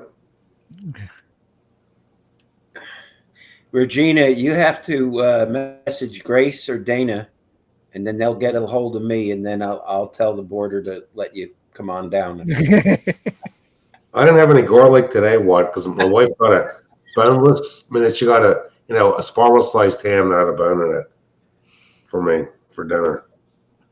What do you call those? What do you call those setups?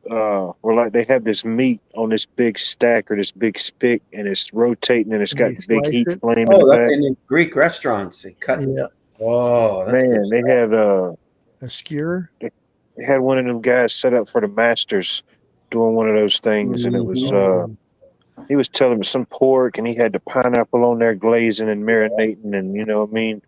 And he says he told me the sauce and seasoning, but he said, "You want to try it?" And I said, "Heck yeah." Thought he was just gonna give me a taco, you know what I mean? He hooked me up with a whole plate of tacos, and I was like, "Man, this is perfect timing." But man, that probably had to be probably the best tasting pork. Man, it was good. I got a question for everybody, because my wife and I have a big decision to make. Okay, who makes the best brand of canned pineapple? Is it Dole's?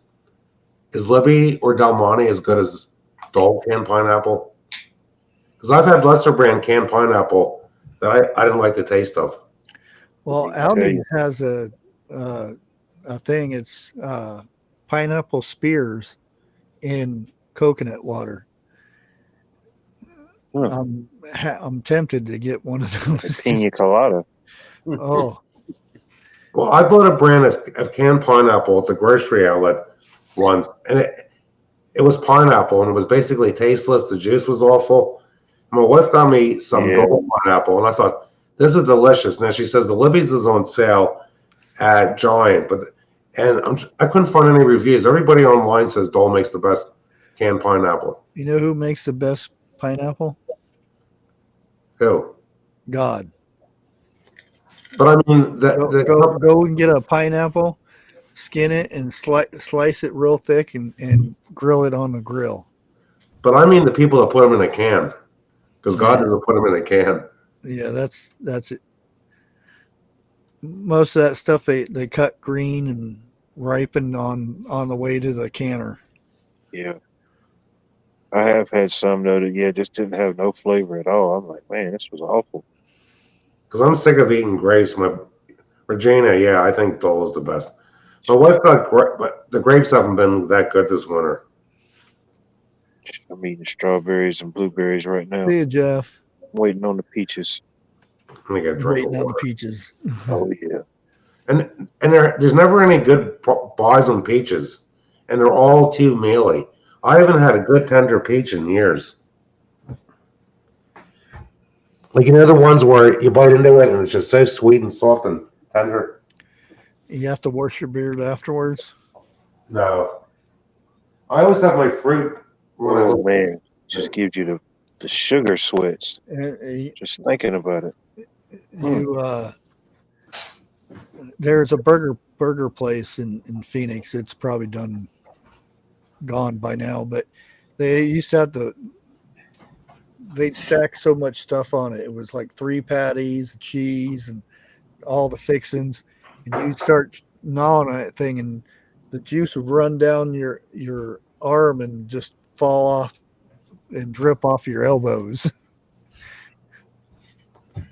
That was a good burger.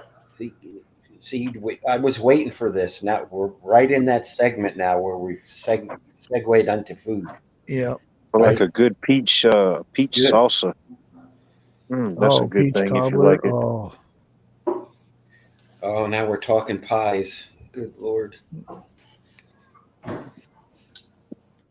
Even ghost pie, man, too. Yeah, I don't know why people core a pineapple. That's one of the best parts of the pineapple is because I just peel the outside and slice it and eat the whole thing. You grill that on the grill. Oh, I don't even know when pineapples are in season. I guess I need to look that up, see when the best time to get them. You were talking I did before, Bush, command about food. Is it food? a giant burger. I have personally found that you can overdo a burger with too much. Oh yeah. You got to have the right amount of, bun. Yeah. Right. You got to have your caramelized onions and your real cheddar cheese and your Jersey tomato and, What is that? and a couple slices of bacon. What's that? That's where you get the best tomatoes, Jersey. South Jersey. Allegedly. Allegedly. Actually, my wife, I've never cut a pineapple up. She does all the food preparation just about.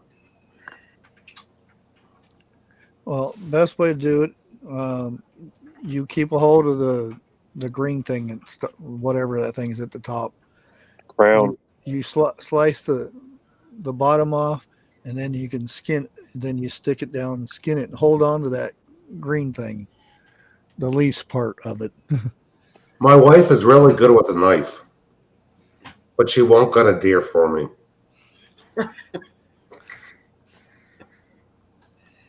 Yeah. I was gonna cut. I picked the knife up tonight to use on the spiral sliced ham, and she says, "What are you doing?" I'm gonna cut it up. Jim, you've never dressed a deer before? Oh, listen. I've dressed all of them. With the hunting knife. That's gonna He say. can seeing what's left in the side of the driveway. And my whole point is, my wife won't let. She carves the turkey. She gets the ham off the bone.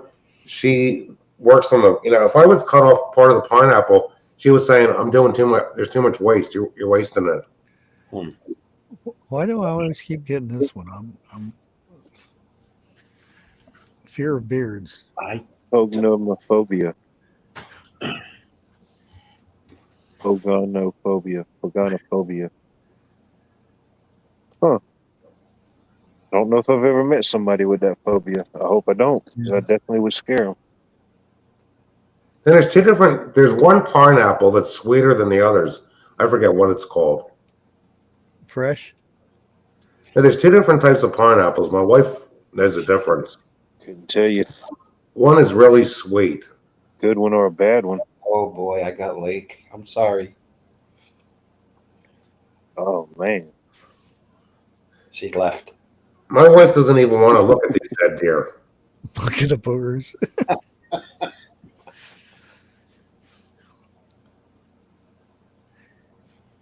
Man, we did a job for a customer today. It's in a nicer neighborhood, and a lot of the houses in there, people rent them out for the masters. But the house right next door, man, they had a big old like inflatable virtual golf thing set up in there. They had a whole some type of food truck parked out front for them. Man, they had it going on.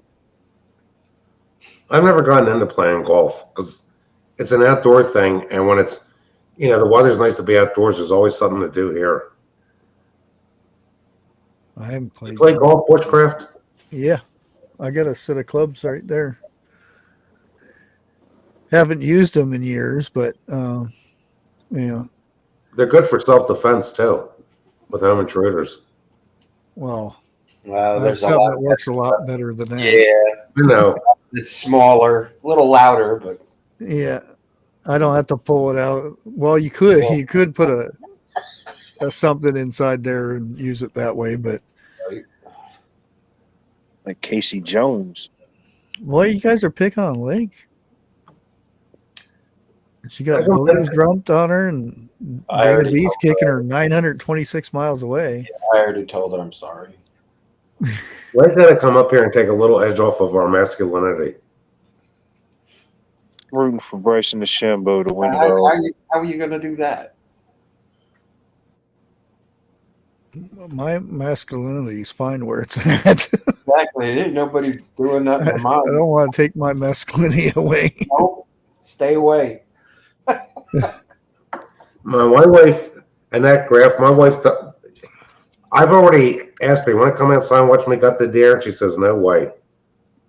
The time. It could be that it was, a lady thing. It was the, living 5 minutes ago, and it's looking at her, and it's. Well, 10 years ago, I got a trophy book, and the game wardens insisted on cutting the head off from the rest of the body. And she pulls in the driveway, and the game warden is standing there holding the head, and that did it to her. I guess so. Yeah. Did you mount it? No, I can't keep any of them.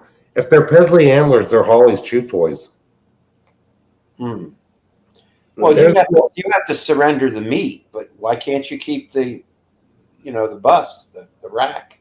Further east. Same law. You got to surrender the whole carcass to the game commission. There you go. 29-pound bag of rice. Wow. How long would 29 pounds of rice? Well, it good. depends how much you're feeding. And who you're feeding. Yeah. How many times a day do you want to have rice? Right. We cook rice for Holly to keep the At body. all 4-hour buffet. Because half a cup is technically a serving size. I prefer the white rice over the brown rice. Well, the white rice will last longer, and brown white rice actually has a percentage of arsenic in it. But white rice becomes brown rice if you cook it with soy sauce and stir fry. Yeah, but again, you've got to add your shrimp and scallops if you're going to do that.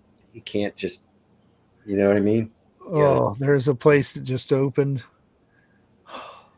They have shrimp tacos. It's supposed to be the best in Ohio too. Nice. I had shrimp tacos 2 days ago. Believe it. Did you? I swear I did. Yep. Pretty good. I don't like the shrimp with tomato. I like it better with olive oil. Butter, as Crazy would say. I do that type of cooking with oh God, what's the name? I'm gonna forget the oil I use. I use so many oils. Avocado, Sesame oil. sesame, Sesame. Yeah. open sesame. Open sesame and bring me that shrimp. That's what I said. That big Abilene shrimp.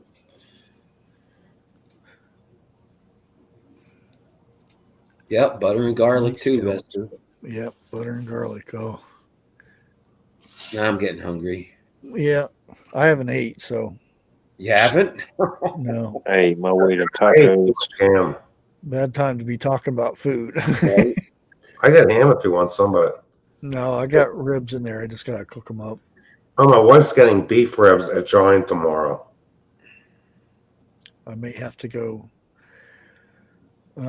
check out shrimp tacos tomorrow. There you go. Do it. I don't know if I'd like shrimp on a taco. Why? I haven't had a taco since 2009. They're breaded. Dang. They're breaded and deep fried. Sorry to hear that. Hey, it's tough. Ziggy had a sandwich. 2009. Well, I my like- wife used to make tacos for my son and I when he was in high school. Salmon burgers are good if they're cooked right. I Yeah, like it's just like a big salmon patty. Yeah. Well, there's another big debate. What is better, salmon with dill or salmon with garlic? Why not both? It's all personal preference. I don't think there's any better or any worse. Yeah. I prefer with the garlic and soy sauce. I like a nice honey bourbon glaze on my salmon. There you go. It's I'm not so strict on it so much because and I still have cake and cupcakes in the fridge still. My son decided he's going to bring me big cake and cupcakes, and they eat 2 cupcakes and left me with the rest of it. And my son upstairs, I think he had 1. And last week I probably had about 6 cupcakes and a half a cake. I hate wasting stuff, so it's irritating me that it's sitting in there and it's just going bad. But I got to stay away from the sugar because just having normal food and stuff isn't so bad, unless it's got a lot of processed stuff in it. But because it'll take a week to get rid of sugar, at least a week. And I'm not doing it because of trying to lose weight or anything, but because now I don't have the shorts I have on now. I haven't wore in 20 years because I'm down to size 30 waist now. Wow. I mean, it's not a big jump because I was 34 waist, but it's an extra benefit. Did you go through the knees of your shorts ever? Huh? It's a joke. Like, did you wear the knees out in your shorts? Okay. Because shorts don't have knees, like pants. Oh, brother. Allegedly. Because like my pants always get thin in the knees. It's never How do we get on that?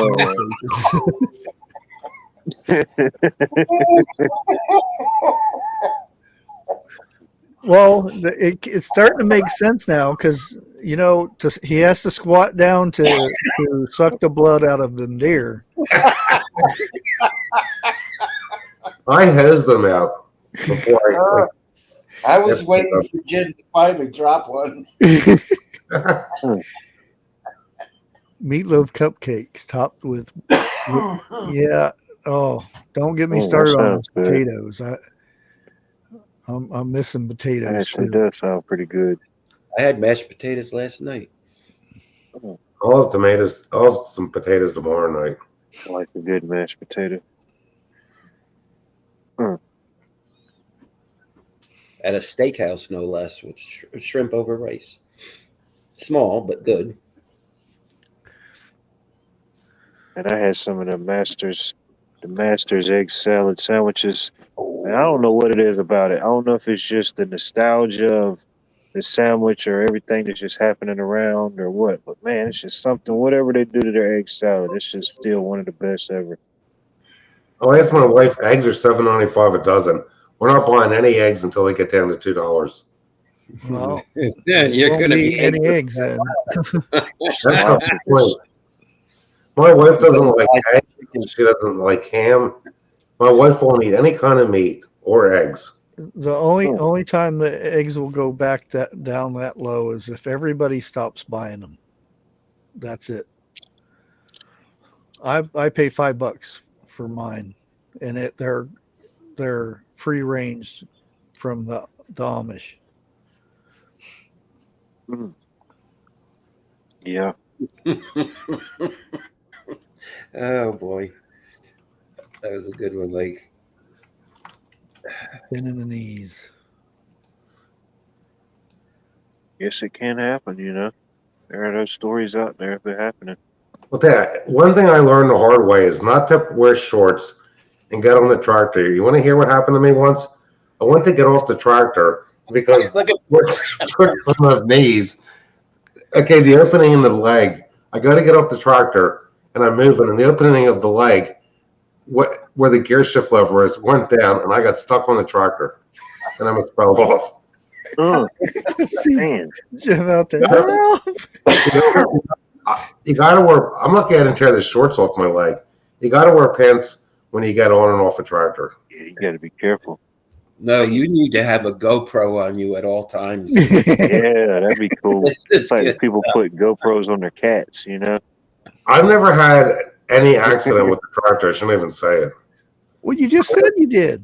Well, that was. But I mean, I know people, a family member, they've gotten in all kinds of trouble with the tractor, and they were older than I am. Make sure you Well, GoPro old it. doesn't mean smart.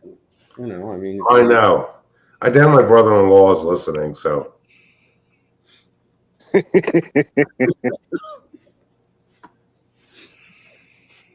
I'm not talking about the one that passed away either. You figure on these little narrow Kubotas, everything's crammed in there. Thanks for coming by. You have a good night. Night. Now, what are you talking about? A Kubota now? Well, you got to remember, Eric, I'm using a Kubota that's 35.9 inches wide. And when you get, if you got to get off the machine on either side, there's all kinds of levers. You got the lever, you got the, on the right side is the gear shift lever, and it's really close to the seat. You gotta watch how you straddle it when you have shorts on. That's why I don't wear shorts anymore on the tractor.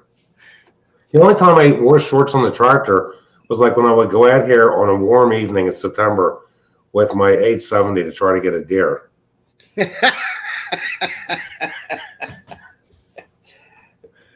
You're shooting deer from your tractor? No, not from the tractor. I drive around, okay, because the property is wider in the back. If there's a deer over towards the neighbors, I go all the way down to the roadway where the drainage area is and circle. You're driving them with the tractor. That's what you're doing. Well, I'm trying to go around and get a. See, I can't shoot towards people's houses for obvious reasons. If they're in one part of the property, they do most of the damage towards the one neighbor's property.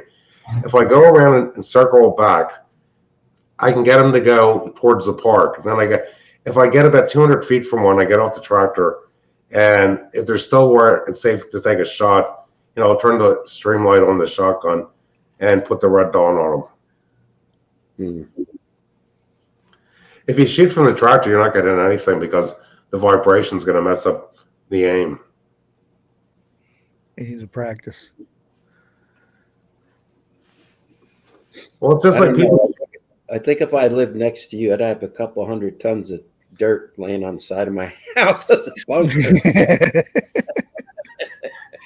You'd hear this. Sandbags. Well, once I stood up on the tractor and took a shot at a deer, I landed on the seat. Because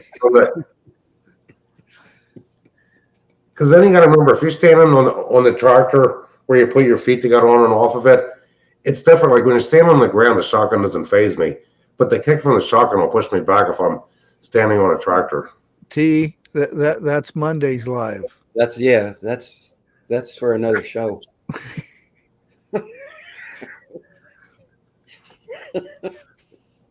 Heather's comments are You're cracking going me to up. get a lot of subs out of this, Jim.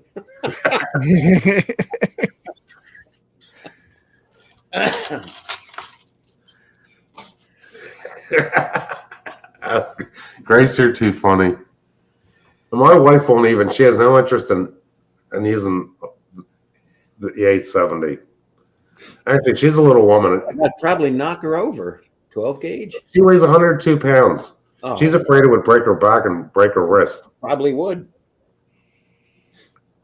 Because I know other people, you know, one-on-one has already said when he's going to a target range, he gets bruised, you know, from having the stock of it up against his shoulder. It doesn't even faze me. No. I mean, he should put a kickies on his buttstock, you know? Mm-hmm. Save his, he wouldn't get bruised. And a lot of guys do that. Well, I would love to fire something like a 44 Ruger with a long barrel, you know, like a 44 caliber, handgun. Well, not a Ruger, but a 44 revolver. But people say, the kick on one of those things, you could break your hand. No, not if there's a scope on it.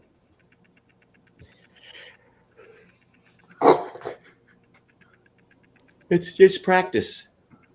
That's all. I mean, a 38 is nothing. You pull a trigger on that, there isn't much kick at all.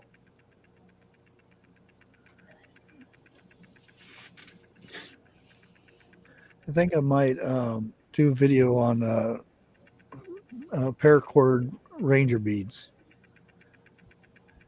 because I was looking at my videos, and some of my very first videos before they got deleted, I had a lot of paracord stuff. I made a paracord keychain for my flint and steel. Nice. And paracord bracelet, which everybody and their brother makes those now, but back then it was a big thing. But do you put your keys in your pocket when you go out, or do you have them attached to something? Keychain.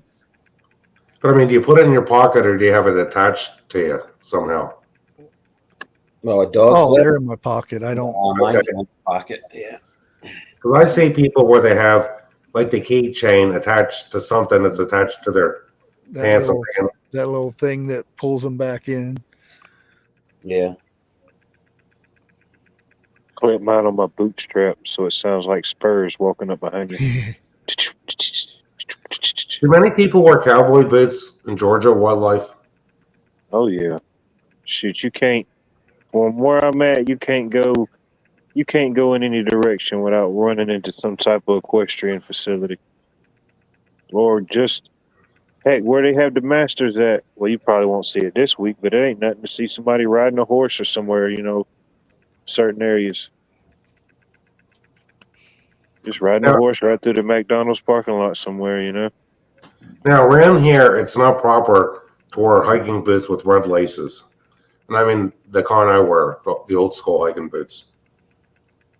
Why? What's the thing about red laces? Well, people say it's racist. What? The red laces. Do a search on Google. They Red laces for who? If you wear those heavy duty old school hiking boots that used to be popular, I've read like certain parts of the country. If you go out towards Seattle, and these there's your problem right there. Well, okay, we're done. You get out to Seattle, it's all nutty. There's nothing wrong with red laces. Just do a search on Google. It offends some people. Everything's going to offend someone sometime, right? I mean, I know I offend some people. Oh, well. Here's a good example. Bald guys that purposely shave their head. Yeah. They wear boots with red laces. That's why. Yeah, I don't even shave my head. No, not you. It's all natural. Yeah. They're called a certain person. You have to be in that affiliation. Yeah. No hair on there. I'm proud of the fact that I don't have a hairy back.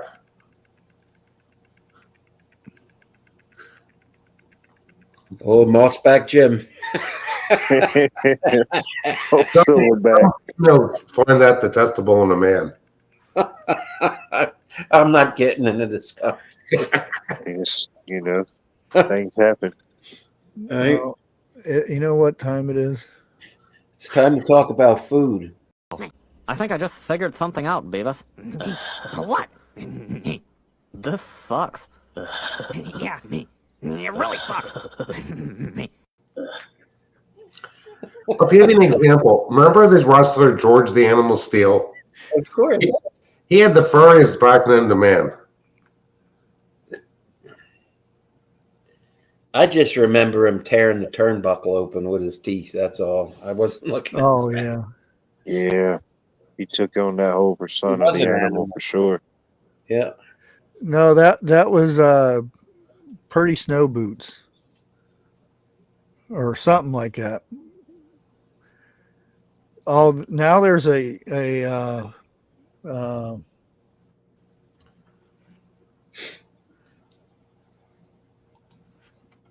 Foxtrot. What was it? Foxtrot. What's that? What's the question? Delta.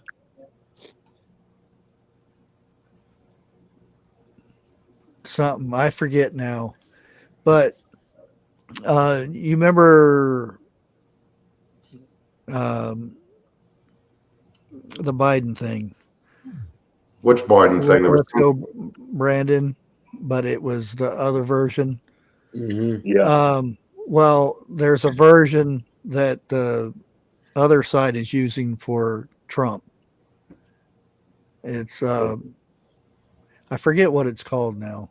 It's Foxtrot Tango or something like that. It's for Trump. FTD. Yeah. Right. Look, I think, okay, who cares about Trump's hair? Personally, I think the guy had a hair transplant. His hair looks fuller now than it did in the 80s and 90s. Who cares? The guy's got the money for it. That's imagine his if I call had his sign. money, I would. Yeah, that's And the thing is, you don't hear Trump saying, well, look at Joe Biden. Okay, a man his age, people like to touch the hair on his legs. That's creepy. You don't get touching the hair on other people's legs. Especially in a swimming pool. And the Secret Service people said he used to swim nude.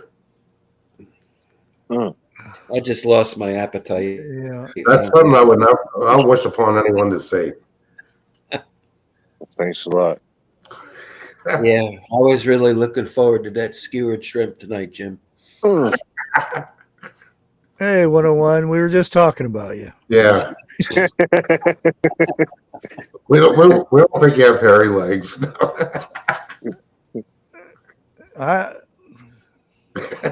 101, do you wear shorts? Oh, man. I don't see him as a shorts guy.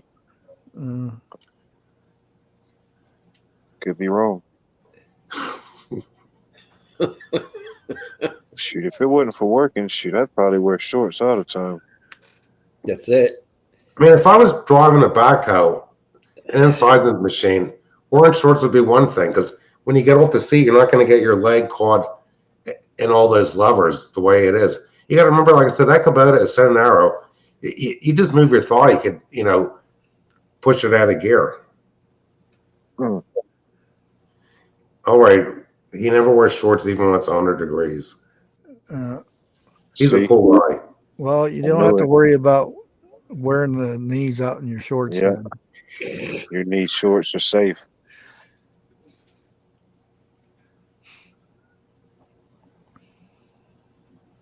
Jeans. Yeah, I wear jeans most of the year. Actually, I found a place that had a good buy, Fleet Farm, really thin denim jeans for the summer. No Speedos. Oh, man. They should be outlawed on beaches. Oh, oof.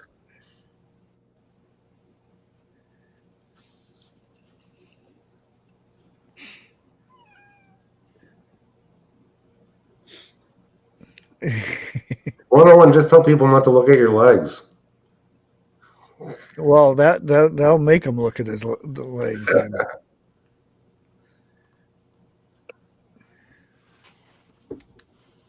I wouldn't even I would need a GoPro TH2 to put any kind of camera on the tractor. Actually, the tree branches on the bigger trees will knock the thing Just off.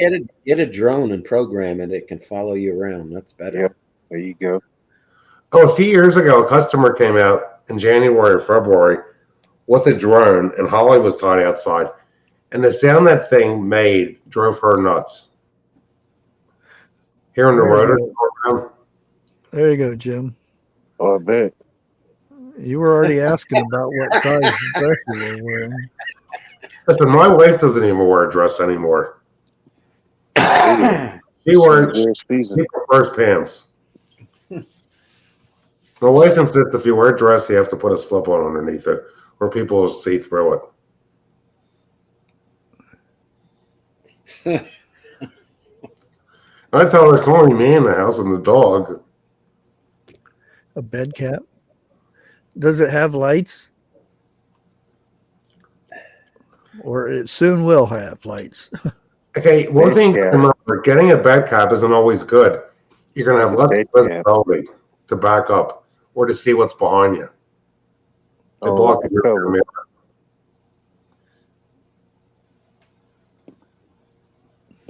Yes, double LD strips. Oh, he's putting a bed in the back. Maybe that's the reason why he wants the bed cap. Putting bunk beds in the back of the truck. If he has a bed cap, he'd have privacy in there. I bet you 101 could sleep sideways in his Oh, he back of could. his bed. Mhm. No problem. Watt would have to lower the tailgate. Oh yeah, I'd have to have an extendo-matic. A tri-folding tailgate. Does 101 want to come on the show for a little? Oh, he'll holler at me if he wants. Okay. Coming. When are you going to go live again, 101? Probably tomorrow if he gets his cap. I always want to call him a camper shell. Yeah. Then there's another drawback of having a cap. If you have a cap, people might think there's something in the bed of the truck we're stealing that might try to break in there.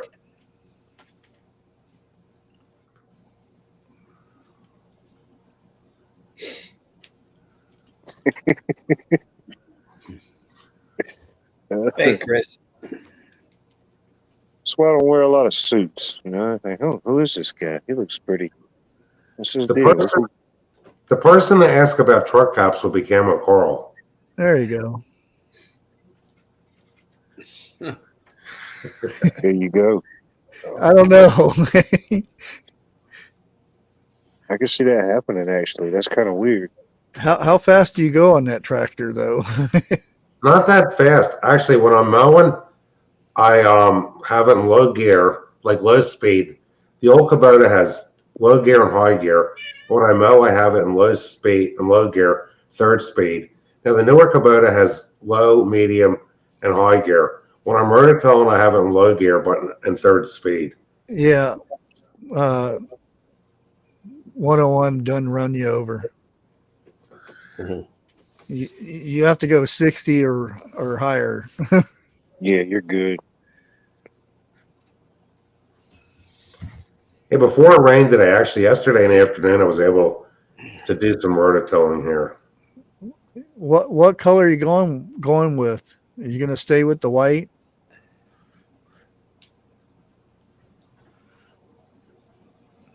I forgot what color his rims are. Aren't they almost like they look metallic? Couldn't tell you. I bet where Gordon State Gardener is pretty sandy soil. Hey, guys, I'm going to get going. I can hear Jack in the backyard. Sounds like he's got something. Yeah. You take care. Thanks for keeping the company. Thanks for the invite. Yep. Everyone, I hope you have a good evening. And You too. I see you when I see you. Yes, sir. Bye-bye. What did Joe get in here? I didn't see him come in. Did who come in? Garden State Gardener. Yeah. Yeah. Oh, I didn't even see him come in. Hey, Joe.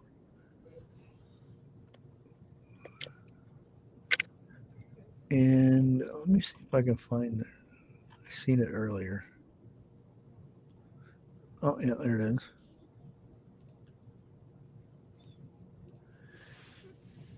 Tomorrow at 12 o'clock, noon,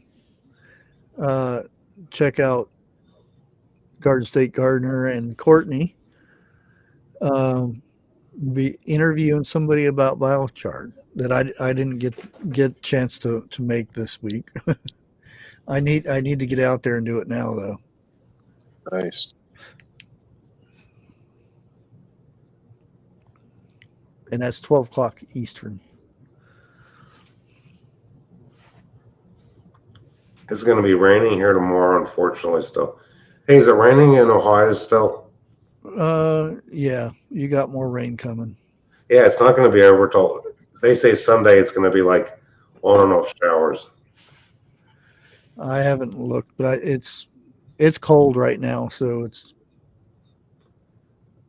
Yeah, most of the week was in the 40s. It barely got to 50, like around 5:30 in the afternoon.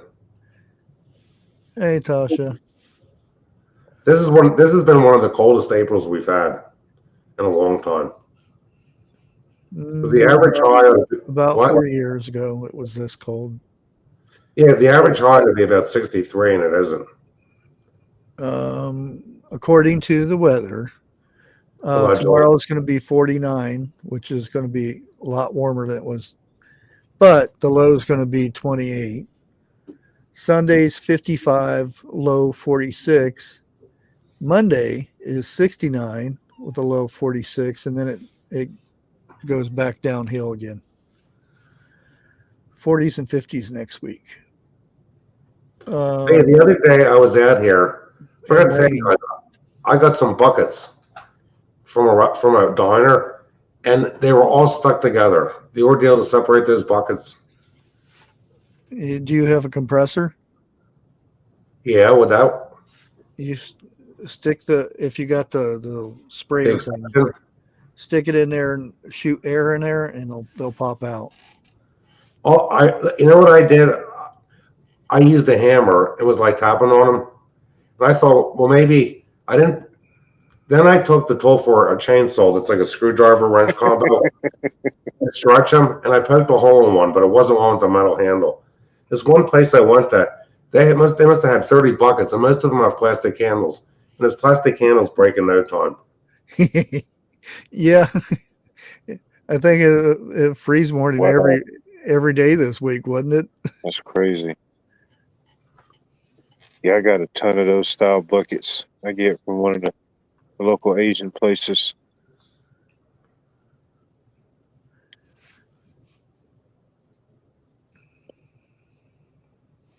Yeah, I asked. We got a Chinese buffet over here. I asked the lady because I seen them stacking up by the dumpster. It wasn't quite by the dumpster. And I asked her if I could have them if they're throwing them out. You can have them. $5 bucket. $5 bucket. I said, no, thank you. No. One place did that to me, a catering business that changed hands. We used to get buckets from this guy, and well, I know he passed away. And I called the guy that took it over. He said, "Well, you can have some. They're $3." I said, "Well, you're going to throw them in the trash anyway." He said, "That's not the point." And you figure these restaurants go through so many buckets. There ought to be a way to recycle them. Oh shit! Yeah, give them to a gardener. That's what I do. I use a lot of them. I called a bunch of places that seen if they had buckets, and the main place where I get the buckets just happened to be by chance. It's my favorite little Asian spot. I just happened to ask the guy one day because I could see back in the kitchen he had some stacked up, and then boom, it just started. And, next time I go up there, he might, say, "Hey, I got buckets for you." Because it seems like the buckets that have the metal handles at restaurants are the ones that say pickles came in. Ooh, gallon jugs would be nice. He said, "Man, what do you do with all the buckets? What do you do?" I said, "I just use them to garden or grow stuff in or store stuff in." He said, "Oh, that's a good idea." He said he does some gardening, not a whole lot. Yeah, I picked up some more wood, just all 2x4. So I'm probably going to make me another thing for some more buckets. You got a Lowe's or a Home Depot near you? The buckets are up off the ground because I don't have to get that squat down or anything like that. It just stand up and pull the weeds or whatnot. And them being up higher, hardly any weeds unless a bird drops a seed or something in there. But I hardly got any weeds in on my peppers last year. Yeah. Some ground pests, it's harder for them to get to them. Mm-hmm. Because with planting trees this time of the year, I have a transplant bed, and I'm trying to get these trees out of the ground where they have little root balls. And even just putting like 8 of them in a bucket weighs a lot. And if I use the one with the plastic handles, those things will just break in no time. So you know what I've done with the old buckets that I had to get rid of? I saved the handles to replace on the new ones that have plastic handles. Mm-hmm. I could probably just cut mine off because I don't really use the handles. Because that's one thing I got to do is get my gorilla cart or whatever they call them. And I usually do about 4 buckets, dump about, and then I mix some rabbit poop and some other goodies with it, and then I'll fill them back up again, get ready for the plants. And like I've called up some bakeries and they tell me that they use the buckets to get rid of other stuff, which is weird. I actually called up restaurants and they told me, you know what they do with the 5-gallon buckets that pickles come in?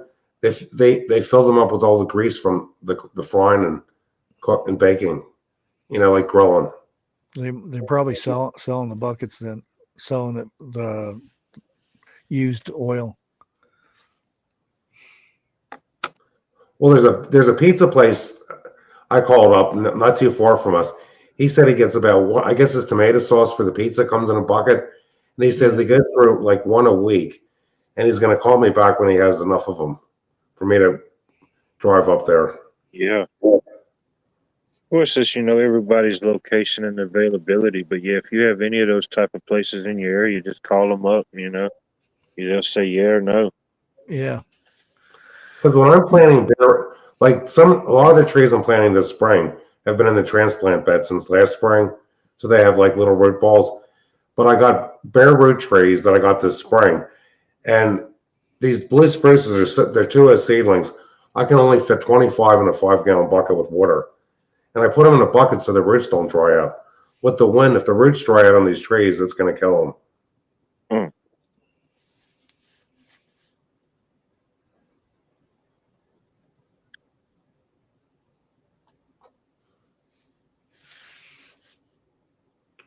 Yeah, we don't go through enough.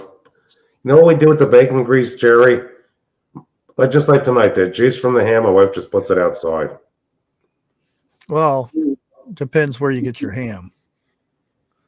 If it's injected with all that icky stuff, nitrates and stuff, then yeah, I would get rid of it. But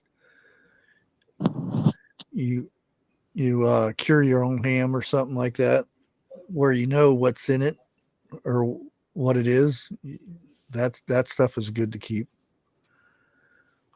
Well, my wife there's really no butcher shop stuff around here.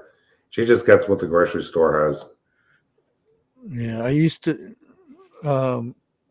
like after Easter or Christmas, save the bone and make bone broth out of it. Ham and bean soup is another good one. Yeah.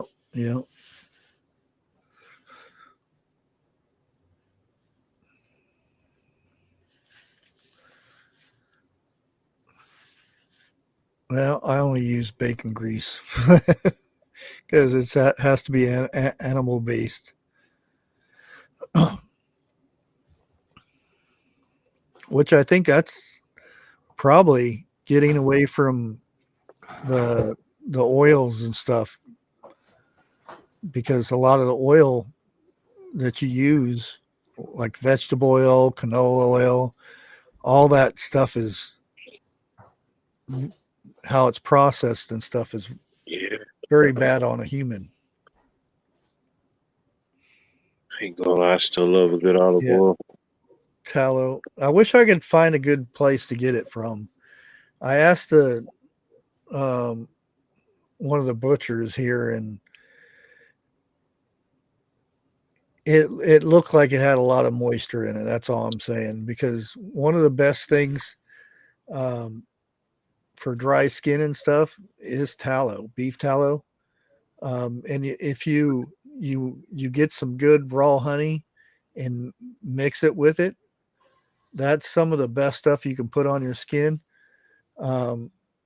Those who are worried about, wrinkles and stuff, it'll get rid of wrinkles in your face and whatnot. Just The raw tallow. honey and beef tallow. Mm. Again, you have to make sure you know where that cow's from.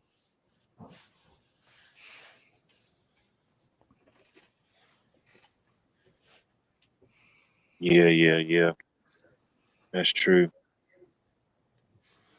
If you had a good combination of some good local tallow and good local honey, that'd be the way to go.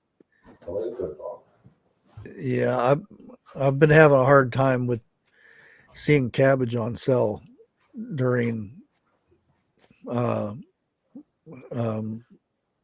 St. Patrick's Day. Because I want to fry, because I got a lot of bacon grease because I've been eating a lot of bacon. Heck yeah. So cabbage goes good with bacon grease. It does, yeah. Yep. You make it makes it a lot smoother. Tallow is basically the fat of the cow, and you render it down. Now, rendering it takes a good while because basically you're cooking it to get the impurities out of it. The way we did and it's the same thing with lard. Lard is the pig fat. Oh yeah. Tell you, bacon's a better buy than eggs. Bacon prices didn't get that high around here ever compared to other parts of the country. Where I get it, it's I get it for $1.99 a pound, and it's just it's the cutoffs and the slices that don't look pretty or whatever. It's bacon to me. I don't care what it looks like. Yeah, as long as it tastes like bacon, the real bacon. And they cut pretty good chunks off of the ends so they don't hurt their fingers or something. I don't know. But I'll just take a sharp knife and slice it down. Some of them are crooked and whatnot, but they all end up in the same place in my belly. I like those little crispies. Yeah. They're the little bonuses in life you didn't know you were going to get. And sometimes I'll just bake the whole slab part, and that's real good stuff. Oh yeah. You know what else bacon is really good in? German potato salad. Yeah, my mom's friend, I can't remember her name. She used to make German potato salad sometimes. You're supposed to eat it warm, but I prefer it cold. Actually, my wife made some for me last weekend. Well, my mom, when she's making hers, that's the only one that I would eat warm. But all the rest I like chilled. You don't like really slather it in there, but because it breaks down, it doesn't clog anything up. There's scientific ways, or they tell you about it and stuff.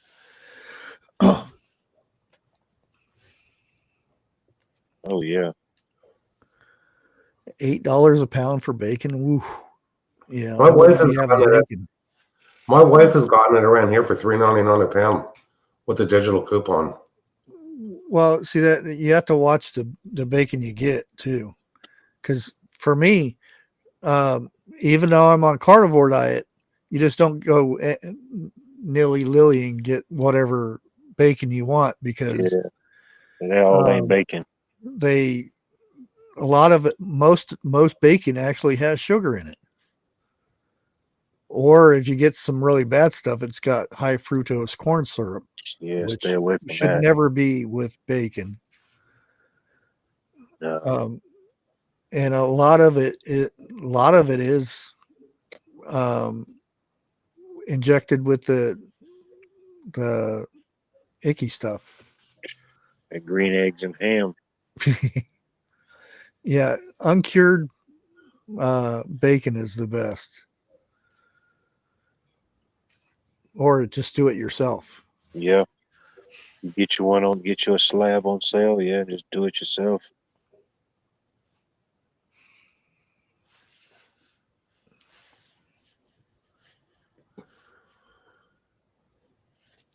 That's what I like to do it. Yeah, thick uncured. cut bacon. I wonder if bacon grease would be better than sunscreen. Probably not, because you'd have every dog in the neighborhood. Oh yeah, they would be on you. I got spot on my left arm that always gets sunburn, and sunblock comes off sweating. My wife says put skin cream on it. Coconut oil. Like I'm not the kind of guy that just puts cream on my body. Gotta stay moisturized, you know. That's what water's for. Skin's the biggest organ of your body. Yeah, I think so much of the food is owned by China. Yeah. I like how you don't want to get in a war with us. Yeah, if we cut China off, they'd be at the doorstep begging because they'd be going broke. It'd take them a little bit because they're going to have big problems in China when these workers are unemployed, believe me. And they're trying to, the hedge fund owners are crying poor because it's almost like a Ponzi scheme. What happened with the Treasury, long-term Treasury bonds going up today, they're freaking out. Trump has basically set a trap for Jerome Powell. He's going to have to lower interest rates. And the U.S. dollar has declined. Compared to the euro, I think it's dead. It used to be a few months ago, the euro equaled $1.03. Now I think it's something like the euro equals $1.12 or 13 cents. And actually, the dollar losing value is a good thing some of the time. Because other countries can afford to buy stuff from us. I can see Jim greasing himself up with bacon grease and then getting attacked by dogs. And well, the worst thing that Holly would do would be lick it off my arm. My wife's at an old age. Your wife might tell you to sleep in another room because she don't like meat. Oh, yeah, you smell like bacon. And I'm not going to slide right off the tractor.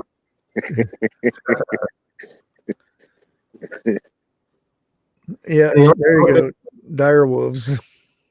The only cooking oil we have in this house is olive oil. We don't use any vegetable oil at all. Oh, that vegetable oil is bad. And the thing is, you guys did a video I saw, you and Heather, about the dire wolves. People say they have been found in other parts of the world. Do they really do that, you think, the Russians? Well, I figure if it's already, they're advertising it, it's already been 10, 20 years already. They've been doing it. It's been in stages. You know what they're going to try to do next? Use DNA from the shroud and try to make a new Jesus. That's already been done. Well, has anyone seen the one that was done?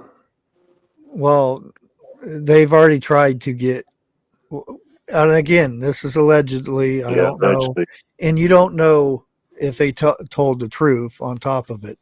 But I remember back in the 80s, they tried to get the blood. The three-letter agency was a fanatic trying to do that, from what I was reading this week. Oh, and then every government's tried it. And there's another thing that's going to come out about their search for the former leader of Germany when he went to Argentina and then did the thing that they said he did. And the thing that they have said, they did get DNA from was from the spear. That's supposedly had been taken apart and gotten DNA from it. If they did, they tried. If they didn't, they did. I don't know. All I know is nobody's getting my DNA. Oh, Because I know you're people probably that, surprised they already got it. yeah, but I know people that give their DNA sample to look up their family history. did, And did you ever get tested for the coof? nope. Okay.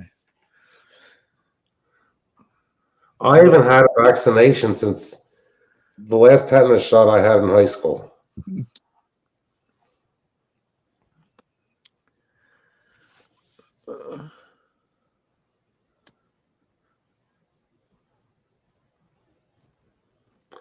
Grace, I haven't, except for my teeth, I haven't been to a doctor in decades. I figure the best gauge of my health is my weightlifting. And my shoulder's been bothering me for a month, but it's getting a little better.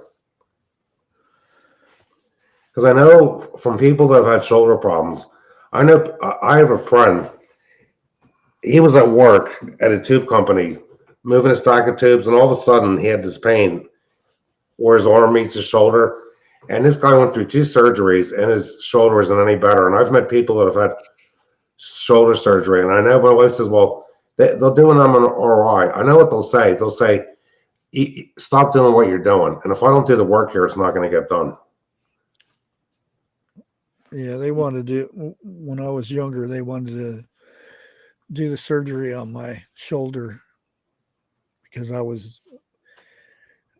had a bad coach that taught me how to throw curves when I was too young. My arm wasn't developed enough, so it threw my shoulder out. That's where I can go like this and pop it in and out. Well, this winter I made the mistake of trying to do more exercises. One day after I did chest exercises, I started doing overhead presses with lightweight to warm up. And when I got to like this height, I found it like, this far, a pain in my shoulder, and I felt weak. Then when I got it up higher where I'm using my triceps, it didn't bother me at all. That was the straw that broke the camel's back.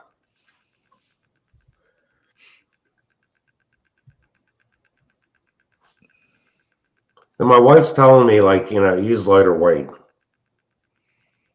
Well, you can if you just do longer reps. Yeah. Well, my age is catching up to me. The thing is, when I was in high school, I found I did better, like with exercises, doing like 3 to 5 reps. Yeah, I would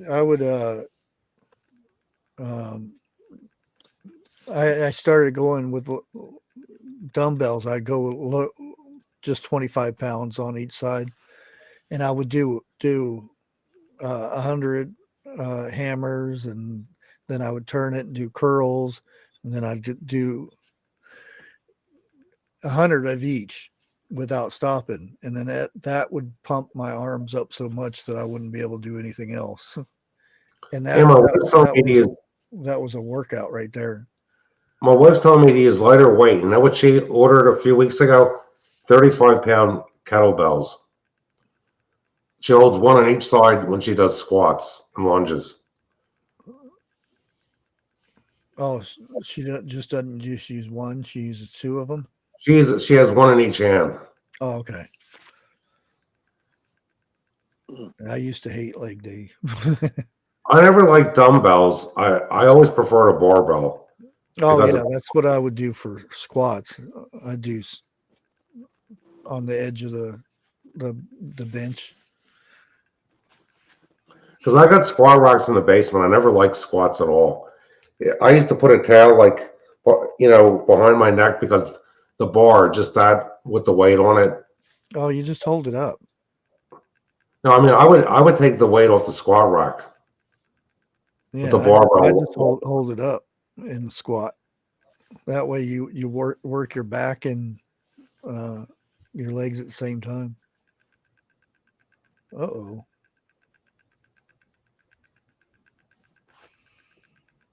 What's going on? Application wants to restart. For what? Email client. Oh, See what happens. Oh, how many windows do you have open?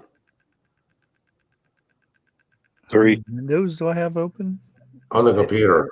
Oh, Oh, I was gonna say it's cold. There ain't no windows open. thought you meant at the residence.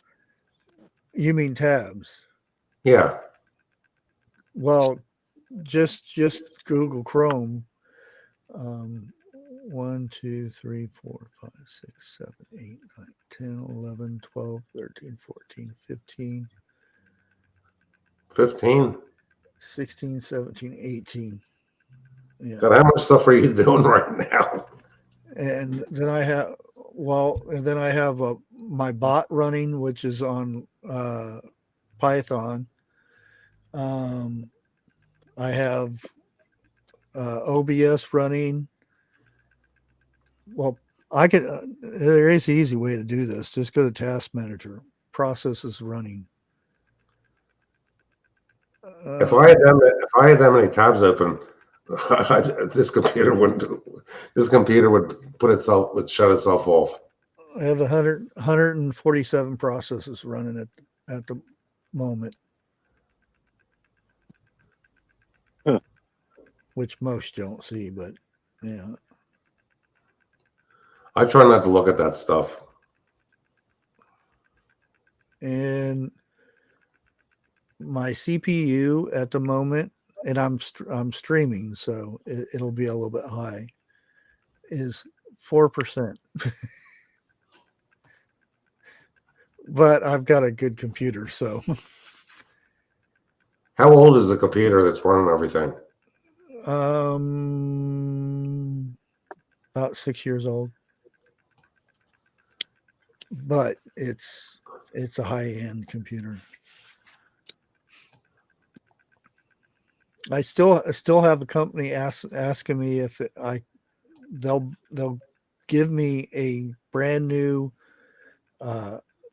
video card and money, because evidently I have this freak of nature video card that I can overclock that's faster than the new ones that they have out now.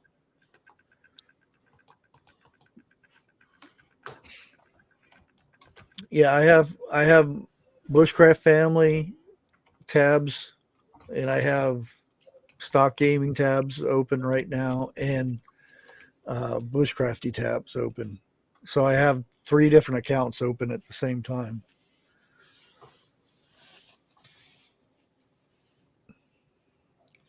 I'm gonna have to ask my wife about that, Grace. Slap a Lycodene patch. It's like the thing is, my right front deltoid is swollen, but it's not the whole shoulder.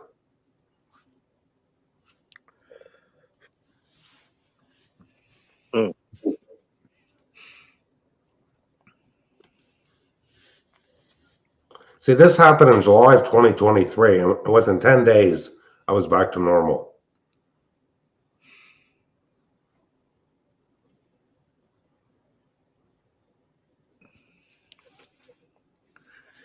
Yeah, my gaming handle used to be Stalker, and then I had the channel. Well,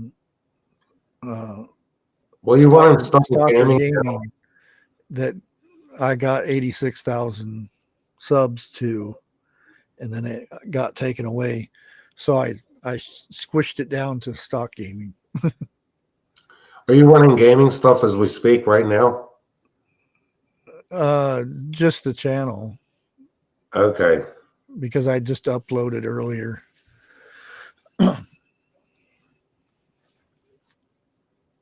Hey, TJ.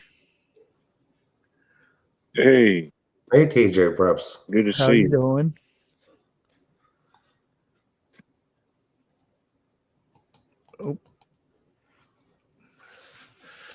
Georgia Strong in the house. Georgia Strong. You know what I've looked for and I can't find any store around here? Because I worked when I had a problem when I sprained my hand a few years ago. One of those copper patches. I bought one of those copper gloves Copper when my thread. hand was, and it held my hand. Oh yeah. I use the little foot thingies, the soles in my shoes, because I get this bad thing where my the nerves in my feet, where I have to use this little pokey thing that pokes my feet and rub it on the ground. But as soon as I started putting those things in my shoes, I haven't had that problem. Every once in a while I'll do. It feels like somebody's taking a thread on the bottom of my foot and pulling it through my leg. Oh, that's weird. I haven't had a problem with my feet ever.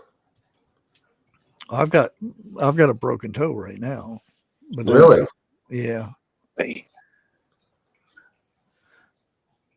Well, in January after the tree business, I guess it was 2020, I woke up one morning and my right hand had swelled up like a balloon with no forewarning. And my wife got me one of the at CVS, one of those, hand protectors or whatever to mobilize the hand. And it helped a little. It hurt like heck trying to get it on. Then at Ollie's Outlet, I got one of those copper gloves. And with a few days, the hand just felt way better. Mm-hmm. Somebody's going to have to go out right now. I can just tell. She's looking at me. Yeah, I'll be back in a few minutes. It's almost 11 o'clock. I'm going to go ahead and call it here. Okay. It's going to be fun taking her out because I can hear the rain. Yeah, I need to get back to streaming on there too. On the gaming channel. Yeah.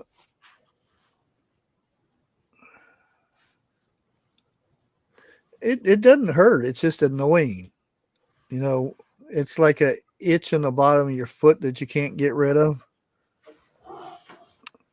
I don't know what it's called.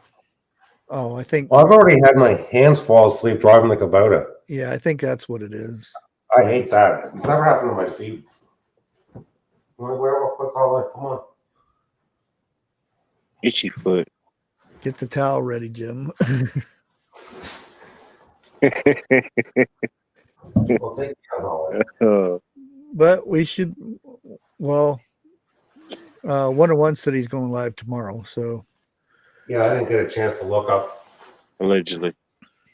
Allegedly, yeah. And again, if you guys are up and about tomorrow at noon Eastern, Guard State Gardener and Courtney will be on Grow Big TV doing a good interview. Biochart, it's important stuff if you're going to have a garden. If you've never used any biochart or anything like that in your garden, and when you use it, you'll see the difference. You gotta feed them organisms. Oh yeah. But they'll be live tomorrow at 12, and I should be back Monday, going live again. And it looks like I'm going to have to do another video about the recalls and stuff because they're pumping them out. Yep. Geez, I was like, I can do this once a month or something, but I would have to do like in a 2-hour video if I did it once a month. Yeah. So many. But thanks everybody for hanging out. And if you're bored and want to read something about the White House, you'll be surprised of a lot of stuff that I didn't even get into. A lot of stuff. But we'll catch you guys. Have the butter. We will It's catch never, you guys later. Everybody have a good night. it's never too late to be what you could have been.